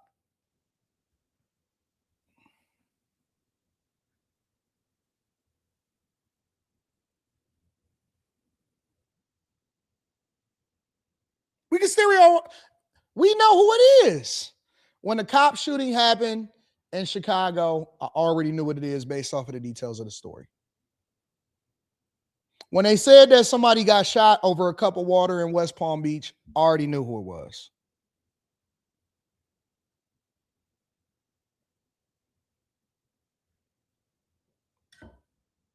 I already knew who it was. It wasn't a secret. It wasn't a coincidence. All right, listen. If I was to get the call as a detective, I would say, okay, well, listen. Well, we got to narrow it down. So we can chop off 87% of the population that's in this particular county, and we can narrow it down to one group of people. And now it don't even matter if it's a male or a female. The women is getting just as active as the men. Yo, we used to have situational awareness. It must be in our food. When you see a person come from behind the counter, you know fast food workers are strapped too, right? What y'all standing around for? What y'all hanging around for? So you listen, when I see people start to get into an argument in real life, I ain't talking about on the internet. The internet, y'all can do what y'all want to do. Y'all act like y'all ain't got no sense anyway. When I see people get into an argument in real life, hey, y'all ready to go? All right, come on, let's roll up out of here. I'm out. Nothing good can happen in this situation. Zero can happen that makes sense in this situation, and where I can justify, you know what, I still need to be here and observe what's about to happen. Self-preservation automatically kicks in because I'm like, you know what, this is stupid. And I don't even say nothing. I just look. When I see something pop off,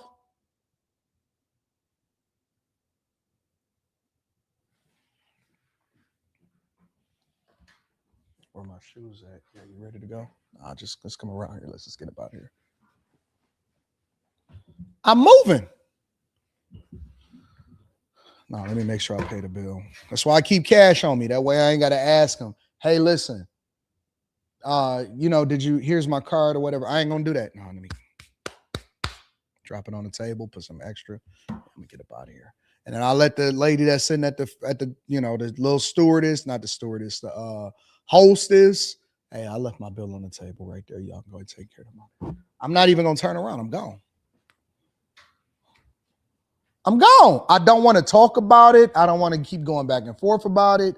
If I drive by and I pull up and the demographic don't look like the demographic, if I see too many chrome heart jeans, purple label with the thing sticking out the back, pants is hanging down, too many dudes smell like trees at the same time. I don't care if you smoke. I don't care whatever you got to do.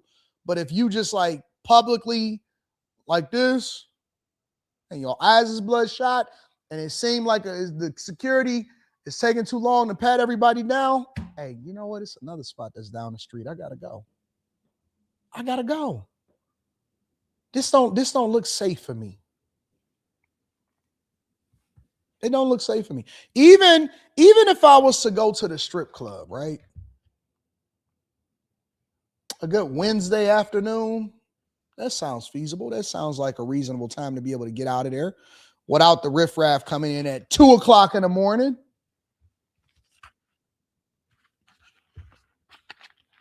No matter where I'm going, I'm always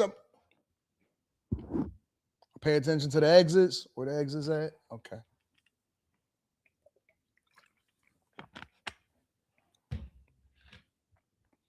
I can't, bro. I can't. Behind the counter with a gun. What is the women still? What? Look. He's literally about to mollywop 2 women at the same time. Women, what's up with y'all? Why are y'all standing in front of this dude? What do you think is going to happen? You think y'all can beat up men? You think you can beat up a man? Behind the counter with a gun. What's wrong with the women nowadays? What happened to the women? Y'all think y'all gonna stand in front of a grown? I don't care if you work at Taco Bell. I don't care if you work at the plant. What are you doing? What are you doing?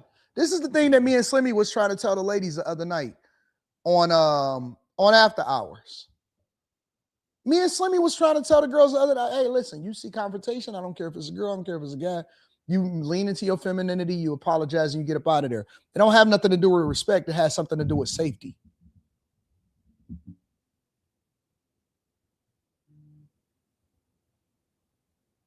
You lean into your femininity because that is the way that you are safe. So y'all gonna stand there and look, you're tough. Everybody tough until you swing, till you feel that man strength. And let me tell you something about man strength. Here's the thing about man strength that women don't understand. When you get a certain level of adrenaline, it's almost like your blood is moving at 9,000 miles an hour. And sometimes you don't even feel nothing. Like it's almost like you're in a different world when it's time to go, when it's time for something to happen, when it's time to take off.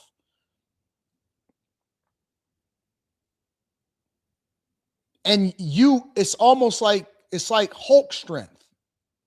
Seriously. Like when it's time to go, it's up. And you're not ready for that. You're not ready for that. You need to stand down, baby girl. Seriously, what are you standing in the face of a grown man for? When the person is fed up and they come from behind a counter,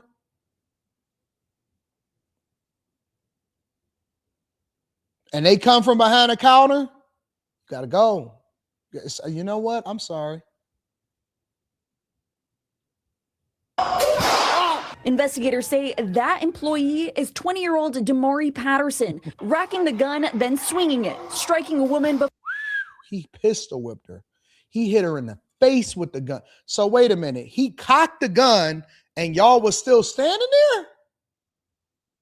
He came from behind the counter, cocked the pistol, and you was still standing there. Before a shot fires. Detectives say Patterson then followed the group outside, firing again as they tried to escape. And the newly released police report has details about how this started. The customers were asking for water cups, then filling them with soda. Police say two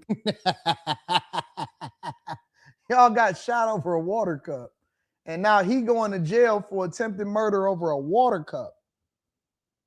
For a water cup, for a business that's not even yours, that y'all don't even own. People sustained minor injuries, drove themselves to the hospital. We know one, a woman, was very close to being shot. One individual was grazed during that altercation. 24 hours later, the suspect in front of a judge. He looked profiling. Yep. Just as suspected. Same old, same old. The YN hair, the classic YN haircut. The squiggly. That's what I like to call it, the squiggly. It's never a low fade with waves in it, right? Never a lined up beard. It's always the classic YN haircut every single time. Every time. What was you doing with a pistol at Taco Bell, big dog? Huh? Why are you walking around with a pistol at Taco Bell, getting into it with people and cocking a pistol, big dog? Huh? Now, the media and the people on social media and Umar and them, they gonna say it's the system's fault.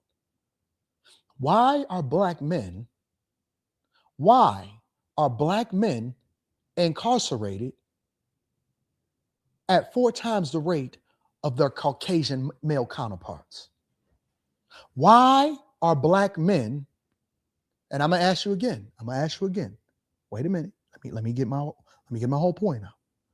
Why are black men incarcerated in this country, in the United States of America,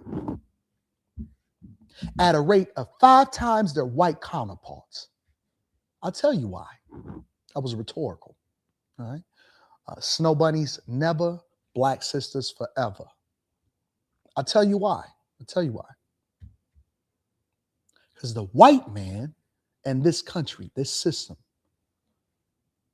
Now, I'm no fan of Trump, but Kamala Harris was definitely not the solution for the black community, and I'll tell you why.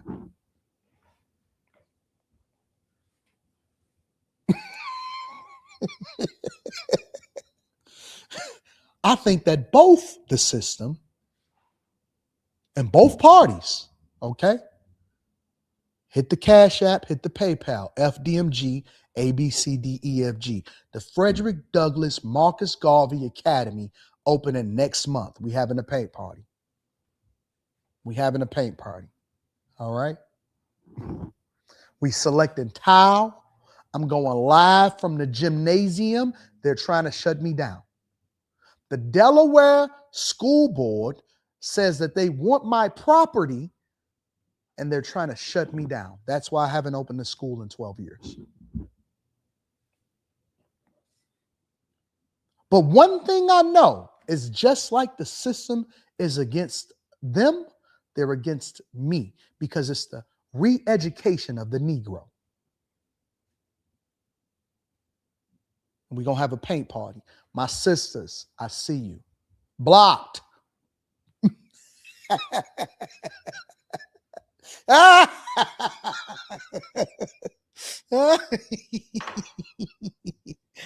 Oh, let me get back to Quantavious over here. See what he's talking about. Charged with 3 counts of aggravated assault. Hold on. What's up with Quantavious? What is his name? We got to find out his name. Let me see if I can get his name. Police say 2 people sustained minor injuries, drove themselves to the hospital. We know one, a woman, was very close to being shot. One individual was grazed during that altercation. 24 hours later, the suspect in front of a judge, charged with 3 counts of aggravated assault with a deadly weapon. And records show this isn't the first Why they don't say their names? time a heated argument turned violent. In 2024, deputies say Patterson pulled a knife during a dispute at home. Meanwhile, back at Taco Bell, the doors are open. People are coming in for food. I spoke with some customers who aren't bothered by the violence. They say they know it can happen anywhere, including fast food restaurants. I mean, Doesn't surprise me that it would happen. The world we live in today, it makes sense. It's not a problem. I know things happen. Now, this issue with customers taking free water cups and filling them up over at the soda fountain is actually a real problem for so many restaurants. In fact, some companies say that it's added to their overall operating costs to the point where they've now had to increase prices. Now, as far as Taco Bell goes, there's no sort of company-wide policy on how they handle free water cups, but it's up to each individual location to decide how to address it. Live in West Palm Beach, I'm Katie Benty, CBS. Always the same people. Never any accountability.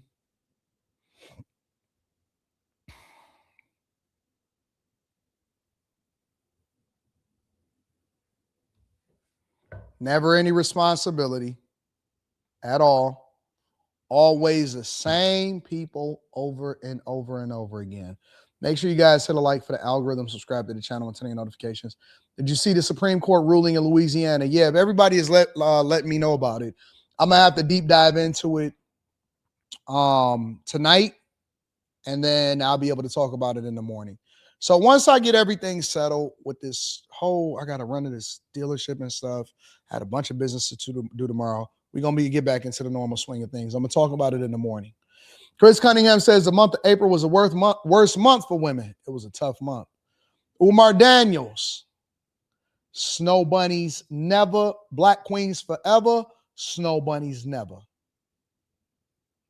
Black queens forever, snow bunnies never. That's what Umar Johnson said.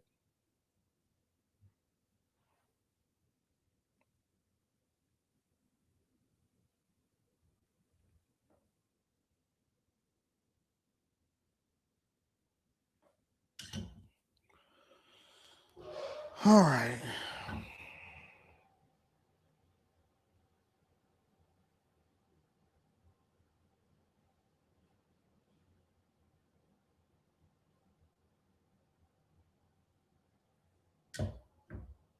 AD, I'm opening up my private gym. Will you tap in with me?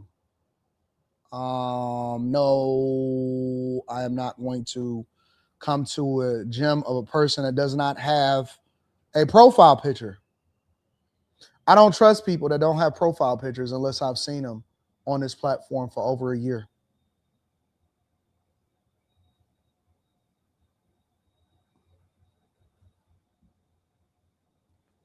I got to know your profile picture, bro. I got to see your profile picture. Y'all talking and y'all ain't got no profile picture. All right, I'm gonna see you tonight, Rhonda. It was also a man that was accused of dismembering his mother. Oh, Damon Jones pleaded guilty. All right, hold on. We'll get there. We'll get there in a second.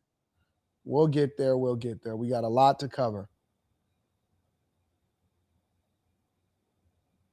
The story you will only see here on 12 News. New details tonight about the brutal murder of Lena Brown Bradley, her youngest son accused of killing her. But it's what investigators found after searching for the retired educator that is so shocking.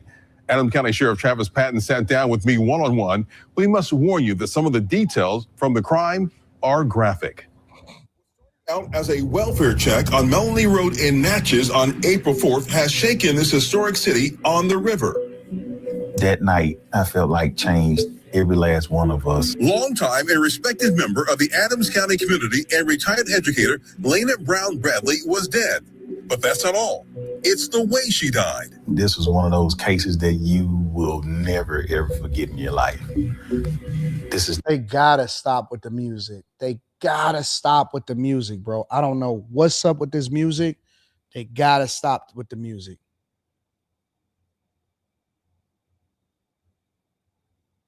Type of case that follows you home. Deputies were called to this home after her oldest son couldn't reach his mother the previous day.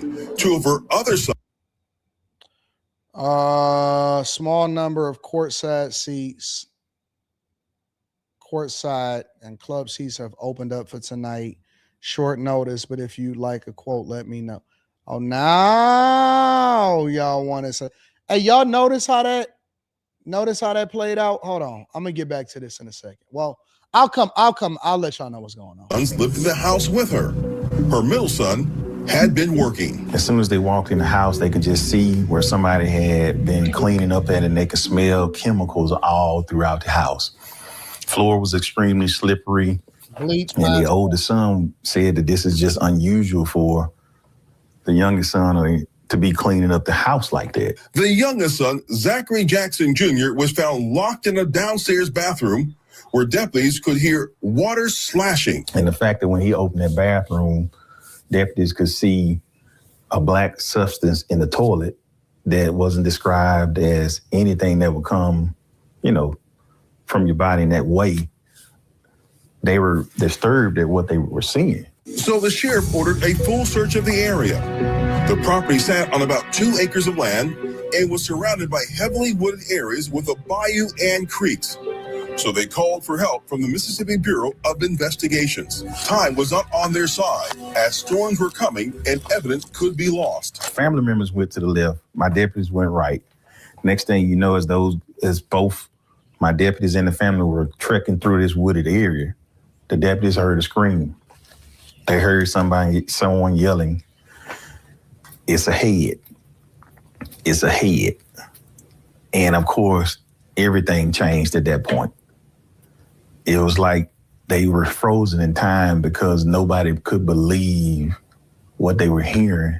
They also found a suitcase, but their biggest find would be inside the house after the sheriff called in a plumber to remove the toilet. I can say what was in the toilet, and it was her flesh. He chopped her up in pieces. He dismembered her in a way where he knew that whoever came looking for her were going to have to do their due diligence, and they were going to have to go above and beyond to find her. And that's what we did. We found her. I can't imagine doing this type of job, bro. I can't imagine doing this type of job. No way, no how. I give all props, all praises, all salutes to police officers, detectives, anybody that's out there in the field, everybody. Anybody that's out there in the field that has to deal with bodies, chopped heads, murders, paramedics, investigators, blood splatters, all of that type of stuff. I give all praises to y'all because of all of the jobs that I think that I could do. That has to be probably one of the most horrific ones ever. Coroners, they see these bodies I don't even know how y'all stay married, how y'all stay in a relationship. I wouldn't be able to do my job on a regular basis and then come home and say, "Hey, honey, how's everything going? Hey, babe, you want to watch some movies tonight?" I couldn't do it. How? Because you're traumatized every day by seeing some of the most horrific things from society. How do you get in the mood? I see why these people be having the highest divorce rates, why they having problems in their relationships, all that stuff, man. It's no, big dog. You seeing a head and somebody's dismembered flesh inside of the toilet. You seeing it's a mother getting killed by the son in her own house. Nah, dog, I couldn't do it. Somebody says if you're squeamish, then you can't get the job. I'm not squeamish. It's not about being squeamish. It's about the trauma that comes along with seeing the worst of humanity. I couldn't deal with the worst of humanity in that way on a daily basis. You see what I'm saying? Like, I wouldn't want to have that in my mind. I couldn't go to sleep knowing that I got to wake up and see somebody else's kid get killed or something like that. I couldn't do it.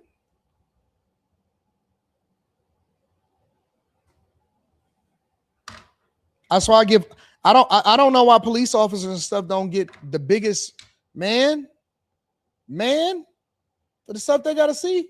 We found where he started to dispose of her at, and we had to get excavators out to get the rest of her. So he spread her body parts over the property? No, he had body parts in the suitcase, and then he flushed the rest down the toilet. He took his time and he dismembered her in a way where he can discard the pieces down the toilet. So they were small pieces? There were a lot. And I'm not trying He to look like he about to throw up right now. sensationalize what he did, but that's just what he did. What happened at this home has left many in this community wondering what went so wrong. He had threatened her the day before because she was looking to have him evicted from the home. So she was in the process of doing it and had just went to the court the day before to have him removed from the home. 29-year-old Zachary Lavelle Jackson Jr. That dude looked every bit of 4 to 7. He looked every bit of 47. She raised her own killer. That's sad. She raised her own killer that had apparently he wasn't a productive member of society. We can deduce that much.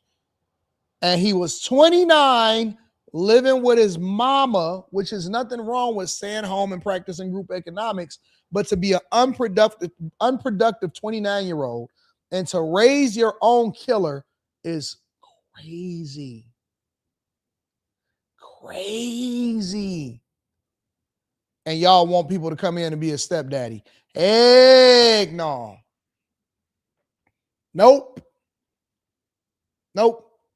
I'm not interested. Not interested in being that baby papa. I don't know what's going on with your kids. Your kids can be wrong. Your kids can be demonic. Your kids can be out of control. Your kids can be killers. Killers. And y'all want men to come in and take a chance on you? Nope.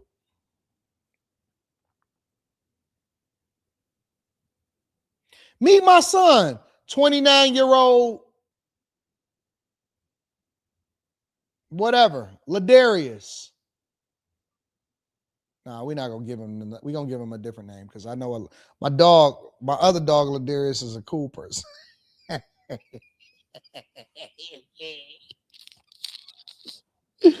No.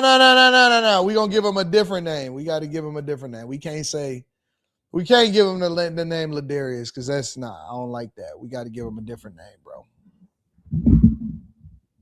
Got to give him a different name. Gotta give him we gotta give him a different name. Laddie. I don't know what we give him, but we can't give him Ladarius. Lamilton is charged with first and second-degree murder, mayhem, and tampering with physical evidence. You know what the worst part about this is, though, too? Well, it's all bad. But you know what another worst part about this is y'all gonna do a crime and it's gonna be dumb. You're gonna do a dumb crime, right? And you're gonna get sent to the same space that Ladarius is at. That's gonna be your bunkie. And Ladarius is gay. Ladarius Davis. Or I don't know if that was his name, but you're going to have to go and bunk up with this guy, and he's going to be your cellmate for the next 2 to 3 years. And you better give it up because he cut up people. He cut up his own mama. Hey, man, what you in for? What you mean what I'm in for? Because my mama was trying to kick me out the house. Well, how old was you? You mean when y'all was what? Yeah, she shouldn't have kicked you out the house when you was 15. I was 29. And so I cut her head off, I chopped her body up, and they found her all in the toilet. I'm sorry, what? What'd you do? And you on the top bunk, big dog. Oh. No! What is my life? What is my life right now?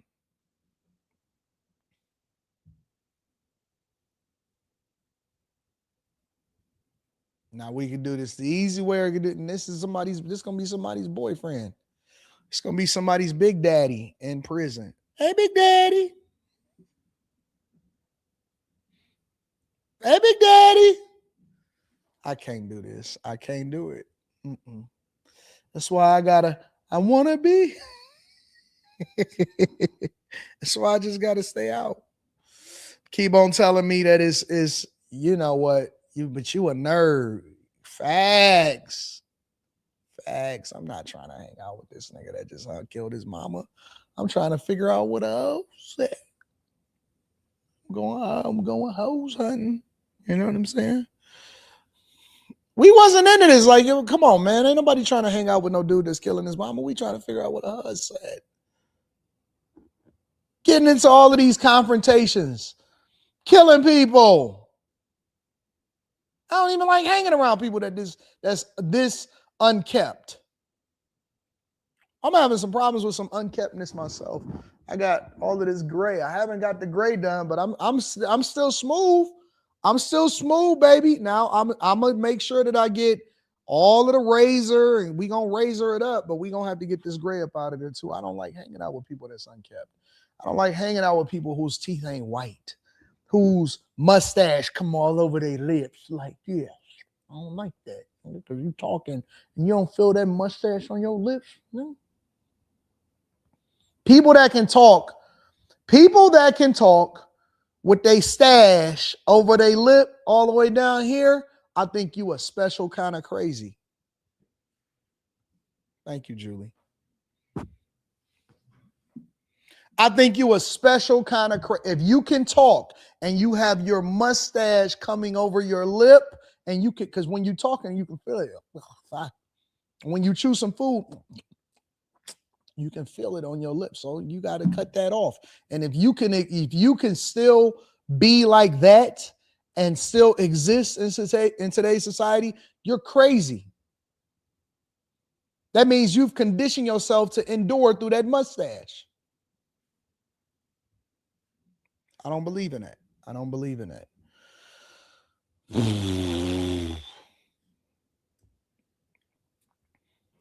Elon Musk got a lawsuit. We're going to get into that in a second. Shout out to Shen C. I appreciate you. You see SCOTUS decision on the Voting Rights Act. I will get into it in the morning.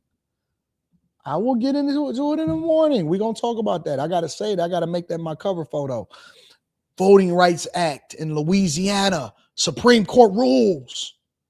I got to think about a shorter title than that. But we'll get into it. Anton, there's nothing wrong with a gray bearded man. I didn't say anything was wrong with it. I said I'm not ready. I'm not ready. I'm not ready yet.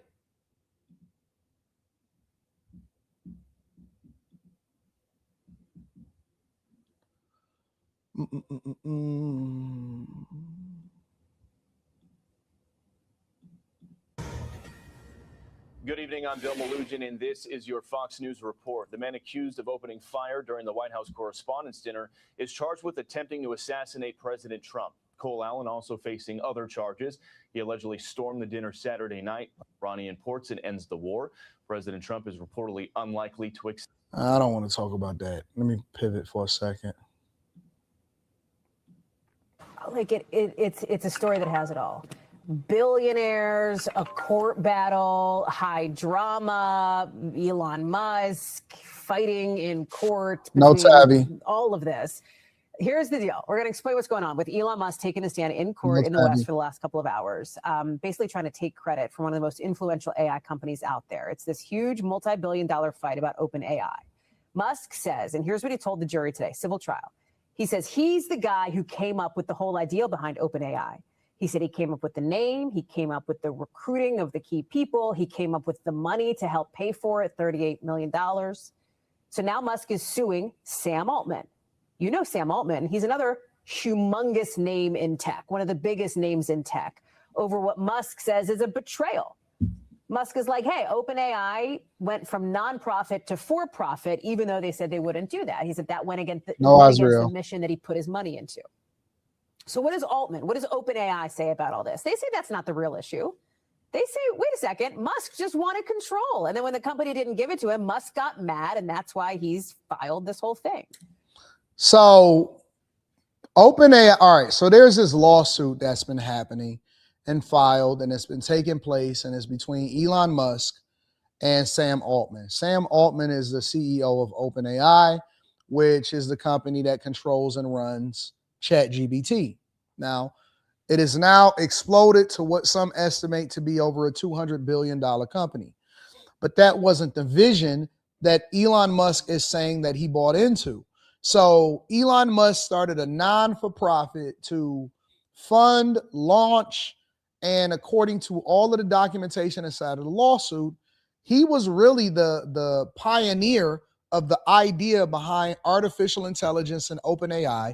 And so he invested between $38 to $50 million, the initial cost to invest in his company, and it was supposed to be a not-for-profit. And it is now turned into something completely different than what he was sold on as far as what he was funding and his vision for what this company was supposed to be. And so Sam Altman in return is saying, listen, this is a for-profit company. I don't care whose idea it was. I don't care if he invested. He was the initial startup capital and seed money to get this thing done.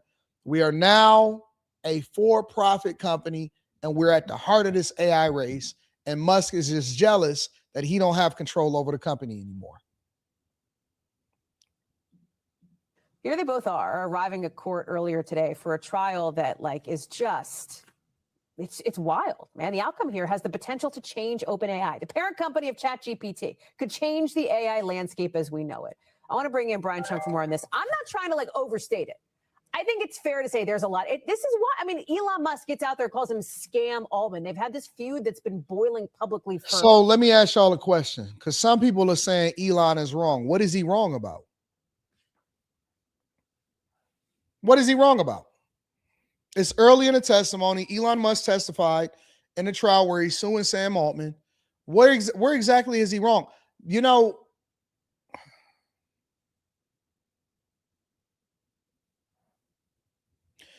in the jury selection, because I've been following this trial extensively, in the jury selection, there were several people that wind up getting selected for the jury. And because these guys are two super visible people, part of the jury selection, and this is the problem with social media, all of this stuff, public, whatever, everything. Several different jurors said that they did not like Elon Musk.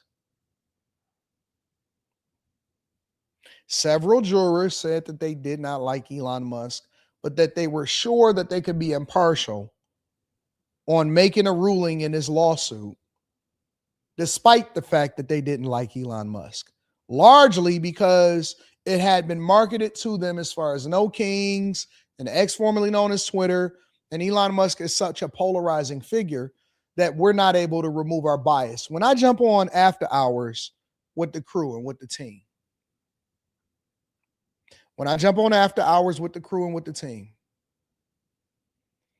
I'm heavy. Right now, I don't know why, but I've been more heavy on this than ever before. I'm heavy on being objective. When we discussed the Meg Thee Stallion situation last night, I had to remove how I felt about what happened during the Tory Lanez situation to have an objective view and opinion, because that is the way that debates are supposed to go and conversations are supposed to go. To have an objective opinion about this whole Klay Thompson, Meg Thee Stallion conversation.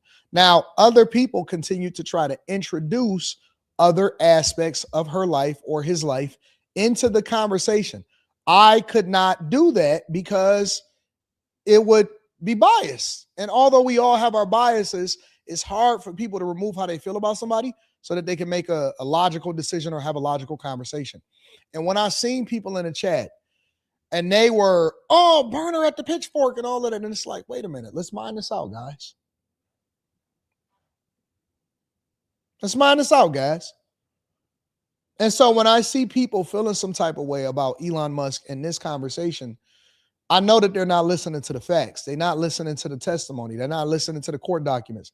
And so it's not about how you feel about him. It's about whether he's right or he's wrong. And so when I ask y'all what is he wrong about, and y'all can't give us a explanation because maybe you don't like his stance during the political process, you got to remove your bias. You have to.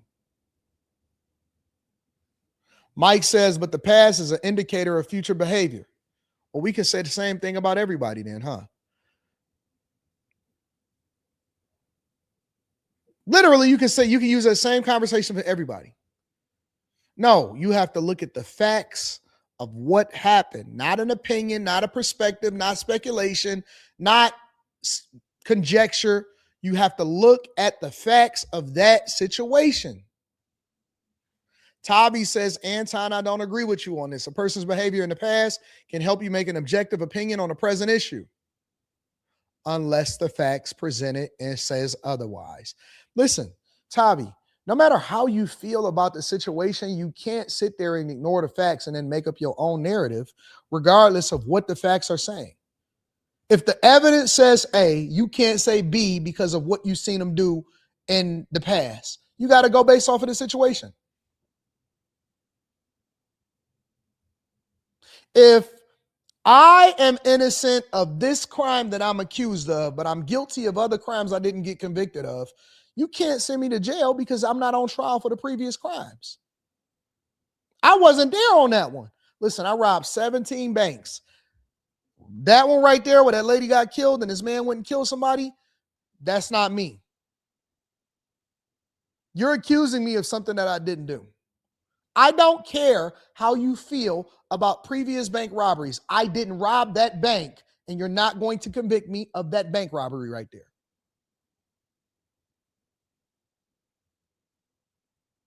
The facts are, I was sitting with my girl. We was doing Netflix and chill, and then she pulled out her tatas, and I said, at the exact same time that bank robbery was going on, and we recorded it on camera, and the metadata says that I was right here in the studio going while they was robbing a bank. Don't try to convict me of something that I didn't do.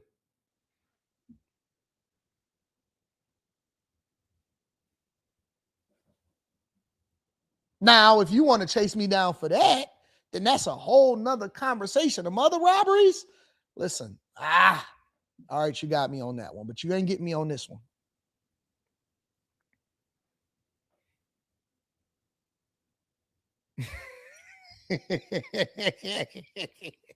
I don't know. I made it up right off the top of my head. My point is that you can't ignore the facts. You can't ignore the facts. You can assume, you can say a lot of things, but you can't sit there and convict me for something that I didn't. For like a long time now. And now it's like happening in front of a jury, in front of a judge in court, right?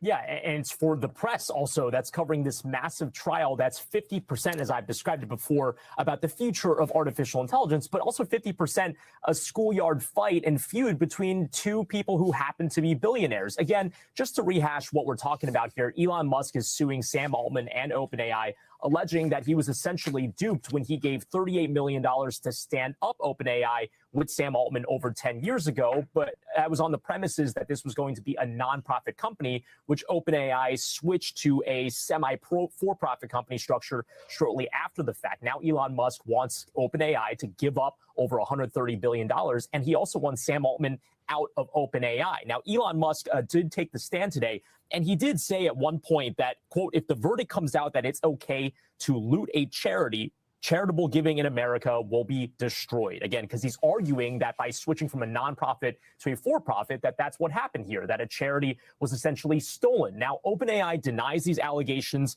Altman's attorneys, as you pointed out, have pushed back and say that he's been misrepresenting the facts here. And they also argue that this is Elon Musk, who, by the way, has his own AI company in the form of XAI, trying to essentially hit the ankles of another competitor that is also going up against the likes of Anthropic and Google. So the stakes could not be higher, as, again, I point out here, over $130 billion is in the wings. That is worth more than the market caps of both Ford and GM combined. There was some kerfuffle, I think, earlier today that Musk stormed out of court or was warned not to storm out of court. What was the deal with that?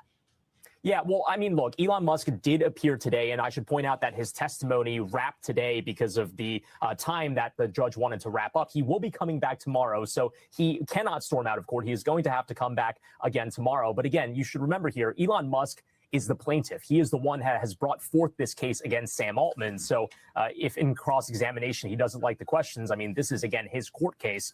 So that there would be good reason to think that he would probably want to stay in court, at least for the purposes of this trial. Super quickly, I'm getting the hard rap, but I have to ask because this whole thing has become a spectacle. There's protesters outside, people with signs. This has become kind of a litmus test on how people feel about AI in this area. Yeah, our producers outside caught a lot of these. Look at these base heads. Look at the base heads. The weirdos is out. Protesters have become weirdos in society. The weirdos is out. Hey, that guy that was sitting in his basement that took the box from Amazon and turned it into a robot. He took one box from Home Depot, one from Amazon, and he turned it into a robot, and they put chains on it, and they thought that that would be cool to go protest at the Sam Altman, Elon Musk trial. They didn't have nothing better to do. That's how I look at these people. You had nothing better to do than to go and create a robot and run around looking dumb. This was your life goal? Man, I think, man, protesters today, they are weird, bro. They are nothing but weirdos. Anyways, with regard to this whole situation, as far as how the evidence is being presented right now, I don't see how Elon Musk is wrong. I don't. I funded the company. We started it as a nonprofit. You now took it in a completely different direction than what it is than why we started the company and what the premise was in the first place, because you've seen a financial opportunity that came along with it. I don't see how Elon Musk is wrong. I don't. A deal is a deal is a deal. Doesn't matter what the valuation is, no matter what it is, a deal is a deal. Elon Musk is the plaintiff. He's not the defendant.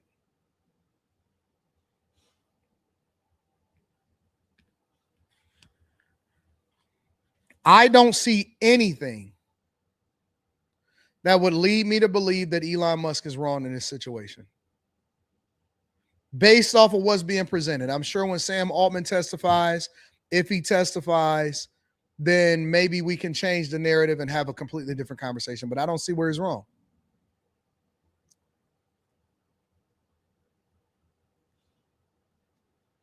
How do you change a company from a not-for-profit to a semi-not-for-profit? How do you do that? I think that OpenAI is I don't think that they're going to be at the forefront. I think that they was first, and so they had the biggest fanfare as far as releasing artificial intelligence and chatbots and stuff like that. But they've already been overtaken by Claude. Gemini is right there. Everybody is investing billions. And outside of Claude, they're the only one-trick pony, meaning that they don't have a bunch of other profits coming in from other parts of the business like Google can. And they're funding this based off of that. So I think that OpenAI, I don't see this going well for them either way. I think that we talked about the upcoming IPOs. Look at the last stock club inside of the Patreon. We talked about the upcoming IPOs. I wouldn't invest in OpenAI. I know Anthropic is coming. OpenAI. SpaceX is about to do an initial public offering. So I broke all of that down inside of the Patreon. Let me know what y'all think about it. Make sure y'all tap into the Patreon. Link is in the description as well as been to the top of the chat. All right. I want to get into a couple other subjects. First of which is 1, 2, 3, 4, 5, 6. Chinese EVs. I want to get into that because that is all the rage. All the rage is Chinese. Chinese EVs. Everybody, every single liberal. You know how they pick a different thing to go into and talk about on a regular basis? Every single liberal wants a China Chinese EV. All over the internet. This is what $37,000 gets you in China, and I promise you are not ready. On YouTube, Instagram, and TikTok, American car influencers are hawking Chinese car brands. If you're a rich mom in China, you're probably driving this. This is the Yangwang U8. They're touting luxury features, Everything massages you. state-of-the-art tech, Hey, I'm astonished. and most importantly, low prices. All of this for $15,000. But inflation-weary Americans watching these videos can't import the cars. Let's go back a bit. For decades, the global auto industry was really ruled by basically the US, Europe, Japan, and Korea. Then China decided to get into the car business. The Chinese government forced Western automakers or non-Chinese automakers to form joint ventures with state-owned Chinese companies. At first, they weren't very good at it because they were still new. At some point, Chinese automakers realized they were never going to beat them at gas cars. So they decided to play a different game. And the Chinese government created a national goal to develop electric vehicle technology. All right, so let's back up for a second, all right? Because Anton, I would consider myself an expert on automotive history here. And so I want to break this down for y'all. Chinese automakers are thieves. They're thieves. And I've been telling y'all this when the Bushes and the Clintons sold out America back in the 90s, which ultimately led to the collapse in 2008 that Obama inherited, and he inherited a mess, so that wasn't entirely his fault, but he advocated for the alphabet community, and neither here nor there. When the Bushes and the Clintons sold out America to outside of the US, right? And China benefited the most because we basically subsidized their economy. And so what happened was we used all of this low-cost manufacturing outside of the US. They built up their economy on the backs of manufacturing and selling products all across the world, but no more than the US. And so not only did they build their economy on our backs, we funded their growth. We didn't get any savings over here in the US as far as car parts. On top of that, when we decided that we wanted to open up auto manufacturers because they didn't know what they was doing, and the earliest Chinese cars was trash, right? So they said, well, we want to sell our own cars, but y'all, we don't really want y'all to come over here, but we want y'all to teach us how to sell cars. And so Ford, Chrysler, GM, Mercedes, every single automaker that you can think of was looking at China as an emerging market because their economy had started to take off because they were making everything and we was just financing everything. So in order to do business over in China, and it's funny because when I see all of these liberals say it's not a free market, it's not a free market, it ain't never been a free market over there, because you can't go over there and just start a auto manufacturing company and be able to sell cars how you want to sell it. How the automakers had to exist in China was that they had to partner. The Chinese company would be 51%. The American automaker, the German automaker, the Japanese automaker would be 49% owner. So in order to sell cars over in China, you had to partner with a Chinese company. And that's where you got BYD, Geely, all of these Chinese manufacturers. And you know what they did? They stole all of they manufacturing understanding and expertise. They copied everything.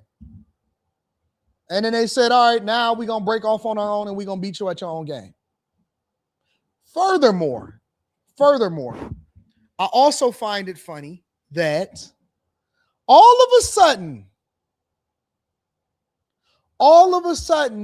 everybody want an EV now in the United States of America. What?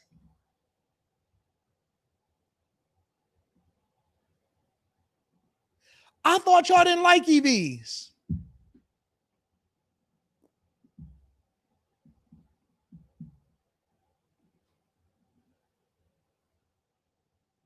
I thought nobody cared about, they wasn't interested in, we don't want nothing without a gas engine, remove the subsidies, we don't care about climate change, we don't care about any of that type of stuff.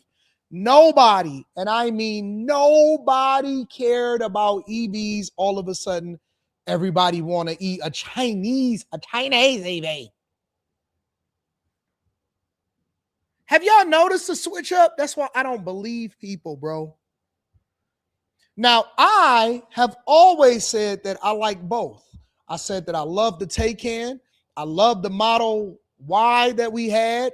I also love my Cybertruck. I'm literally driving a Cybertruck right now. I'm Cybertrucking it up right now.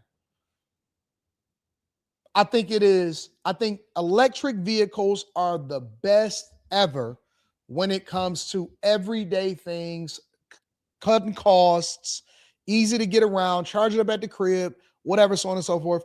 I love what Tesla, the Cybertruck, in my opinion, is an engineering marvel when you think about how heavy it is, how nimble it is, how fast it is, how easy it's able to charge, all of this stuff or whatever.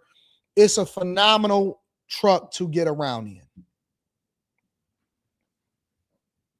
Phenomenal. It really is. It's a phenomenal truck to get around in. But all of a sudden, everybody that didn't like EVs want a Chinese EV.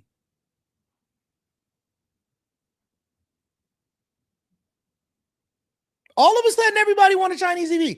Ain't y'all so fake? America and the people that's in this country hate this country. They hate this country. They hate it. They only like it if somebody else is doing it. They only like it if somebody else is doing it.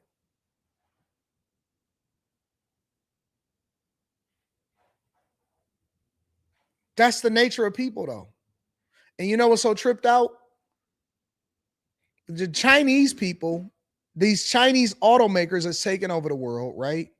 And they doing it subsidized by their government. These Chinese automakers are actually having problems in their own country, which is why they're so adamant about selling outside of the selling outside of China. Canada fell victim. They just wrote their own death note. When I went over to Manchester, I'm seeing Chinese vehicles here and there. It wasn't overwhelming, but I seen Chinese dealerships on my way over to my hotel, and I'm like, man, they selling Chinese vehicles. I went over to Mexico, selling Chinese vehicles. If it wasn't for Trump, we literally be killing our own jobs in order to import something else. And then y'all would be whining about the rest of the jobs that's gone. If it wasn't for Trump saying, and let me give Biden some credit. Biden seen what Trump did in 2016, and he upped the amount that it would cost them to import the vehicles here.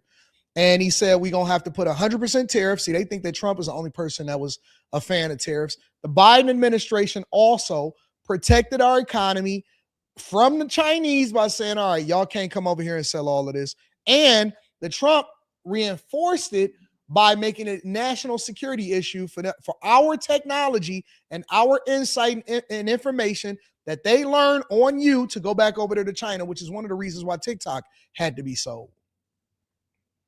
If it wasn't for Trump reinforcing, we would have Chinese vehicle China. China very good.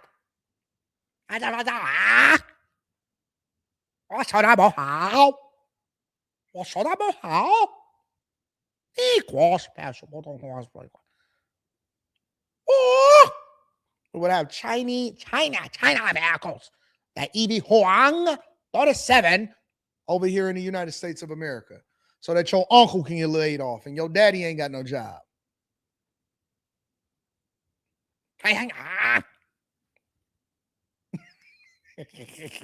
He said autistic Daniels.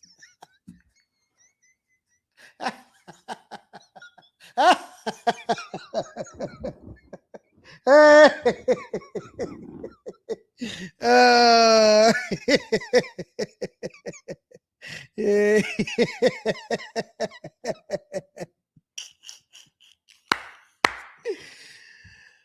Oh, the chat is undefeated. 想做的是真正从底层逻辑上改变大家对。I just said the same thing that he said, and y'all wanted to act like I didn't know what he was saying. 新能源车的看法。 And a lot of Chinese entrepreneurs answered that call, like BYD, which started out as a battery company and then got into automotive. You also have Geely, where the founder Li Shufu started making parts for refrigerators. Xiaomi, they're a cell phone company that has now gotten into cars because cars are becoming really software driven. Today, we're at the headquarters of Carosoft Global at our new technical center. We have many vehicles that we have disassembled and done value analysis. We've done benchmarking work on.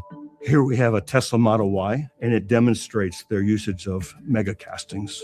In doing that, they're able to reduce the mass, reduce the number of parts, reduce the labor and the time.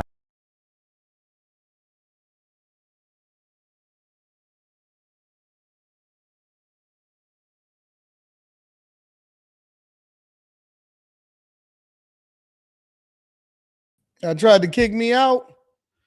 Nah, you're not gonna kick me out, big dog. Let me get back to what I was doing. Let me see. I don't know what just happened. Tried to kick me out, Spectrum Daniels. Forward with a very nice vehicle, and if you look close, you find there is a mega casting in the rear. There is a mega casting in the front. There is no floor in the body. It's very, very similar. So on the left, you have a Tesla, okay? On the left, there is a Tesla. And I actually talked about this on one of my live streams, all right? The Tesla innovated a new manufacturing process to save money and also improve the structural integrity of the vehicle. It's called a mega casting. And so instead of having a whole bunch of little parts, then welded together with different materials, steel over here, aluminum over there, carbon fiber over here, whatever, so on and so forth, Tesla pioneered mega castings. And so when it debuted, I think the first place that it debuted was over in Texas, if I'm not mistaken. And so they were doing mega castings. And so the Model Y, for example, is casted as an entire vehicle. The frame of the vehicle is all casted. And so they have these huge giant presses that they use to cast and save money, have less parts, improve the structural integrity, so on and so forth. You know what the Chinese did? They copied it immediately, just like that. Copied it immediately. Tesla mega castings. Elon Musk. They copied it immediately. And so guess what the Chinese do? They did mega castings. I will say this about the Chinese automakers and Chinese manufacturers. The one thing that they do better than the United States of America is that they move fast. They don't slow down. They move fast. They don't have to have all of these processes. One thing that I hated about corporate America, but I didn't say too much because I wanted to make sure that I kept my job and I could feed my family, was corporate takes a long time to innovate. When you see all of the layers and all the approvals that you got to get. I was talking to somebody at the University of Michigan, and the amount of time and money and resources that it takes for them to stand up a project is crazy. It's crazy. In corporate America is so many layers and bean counters and innovation and all of that. I remember when I went over to Comerica Bank, and I went to Comerica Bank to stand up their UX UI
They looked at my resume and all of that stuff. And so we got involved, and so they hired me to stand up their UX UI practice. So I was hiring people and I was bringing people in. And what wind up happening was we got a new manager, and that new manager started to stand up processes and things that basically made us like most of the other places, and it slowed down everything because they started making us move like the rest of how they moved inside of corporate America. And it was at that point when I had successes on my resume from that company, and I started to move towards a certain level of success outside of that company, that I decided to retire. I decided to retire at that point because it was just like, it's not, it's just like everything else. It's just like everything else. Everything became bogged down. Everything became slow to get an approval, to launch a new product, to innovate, to push out a security update, to push out the change of a button, all of this stuff. It became so strenuous. It became a headache. And so innovation was killed through corporate structure that required us to go through all of these different things just to be able to get something done. Now in China, they act like a startup. They're pushing out products. I heard they're doing somewhere close to 52 patents a day. They file for 52 patents a day.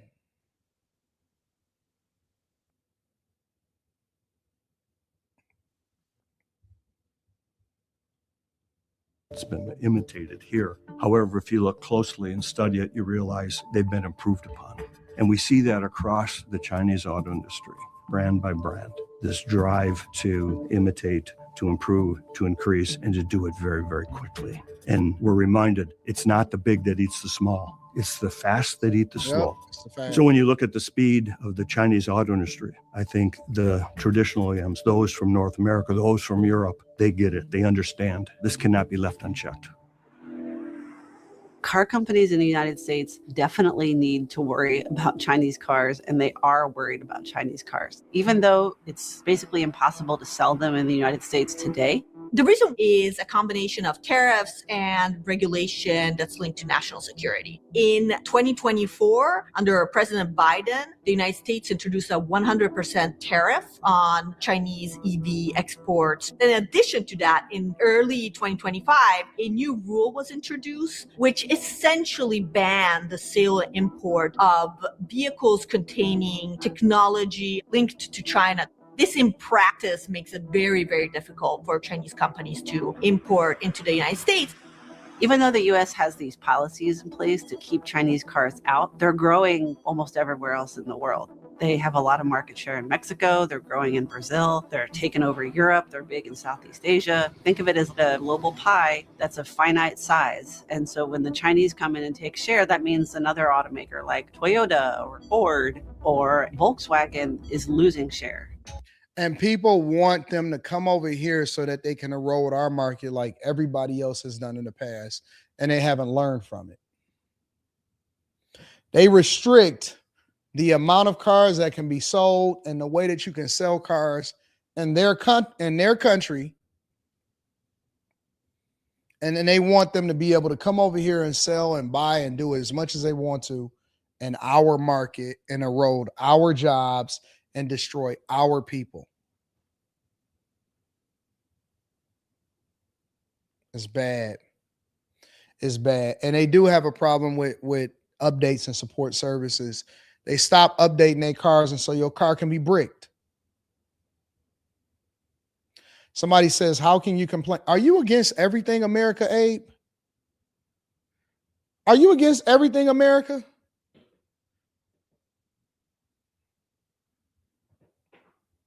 So y'all want higher wages. Y'all want to pay the auto workers more. Y'all want more going into research and development. You want more safety measures. You want to make sure that you regulate the emissions. You want them to evolve. You want to do all of this stuff. Y'all want us to invest in infrastructure, but then you don't want to actually pay for the cars. You want unions, you want everything, but you don't want to pay for the cars that they manufacture. You want it cheap, but you want everybody to pay for it.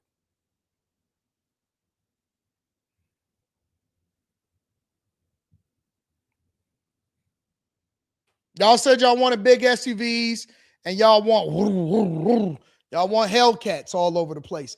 You don't want cheap vehicles. You don't want this. You don't want that. I want muscle. Y'all want all of this stuff and you don't want to pay for it.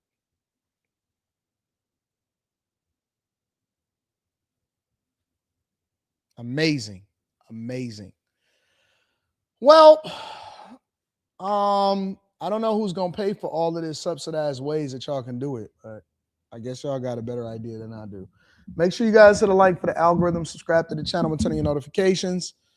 1080 Kendall says China has been paying for promo for the past 2 years. Yeah, I think that that's what's happening too. I think that they are finessing and they're making sure that they push this into the press and YouTubers and vloggers to give them phenomenal reviews so that they can change the hearts and the minds of America. They're smart. They're marketing themselves. But the car company serves two purposes. One job, two war machine manufacturing, and U.S. missiles are made to fit on car assembly lines. That's a fact. Wow, I didn't know you knew that. Wow. The Vinyl Revival says they like it because of advanced technology and it's cheap. Malik says, not buying that Garbo from those zippers. And I'm going to just leave it at that.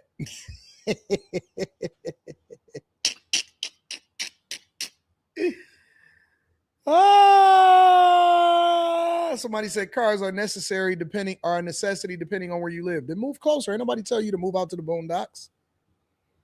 You moved out far, and so you want to make sure that you need something. Move closer.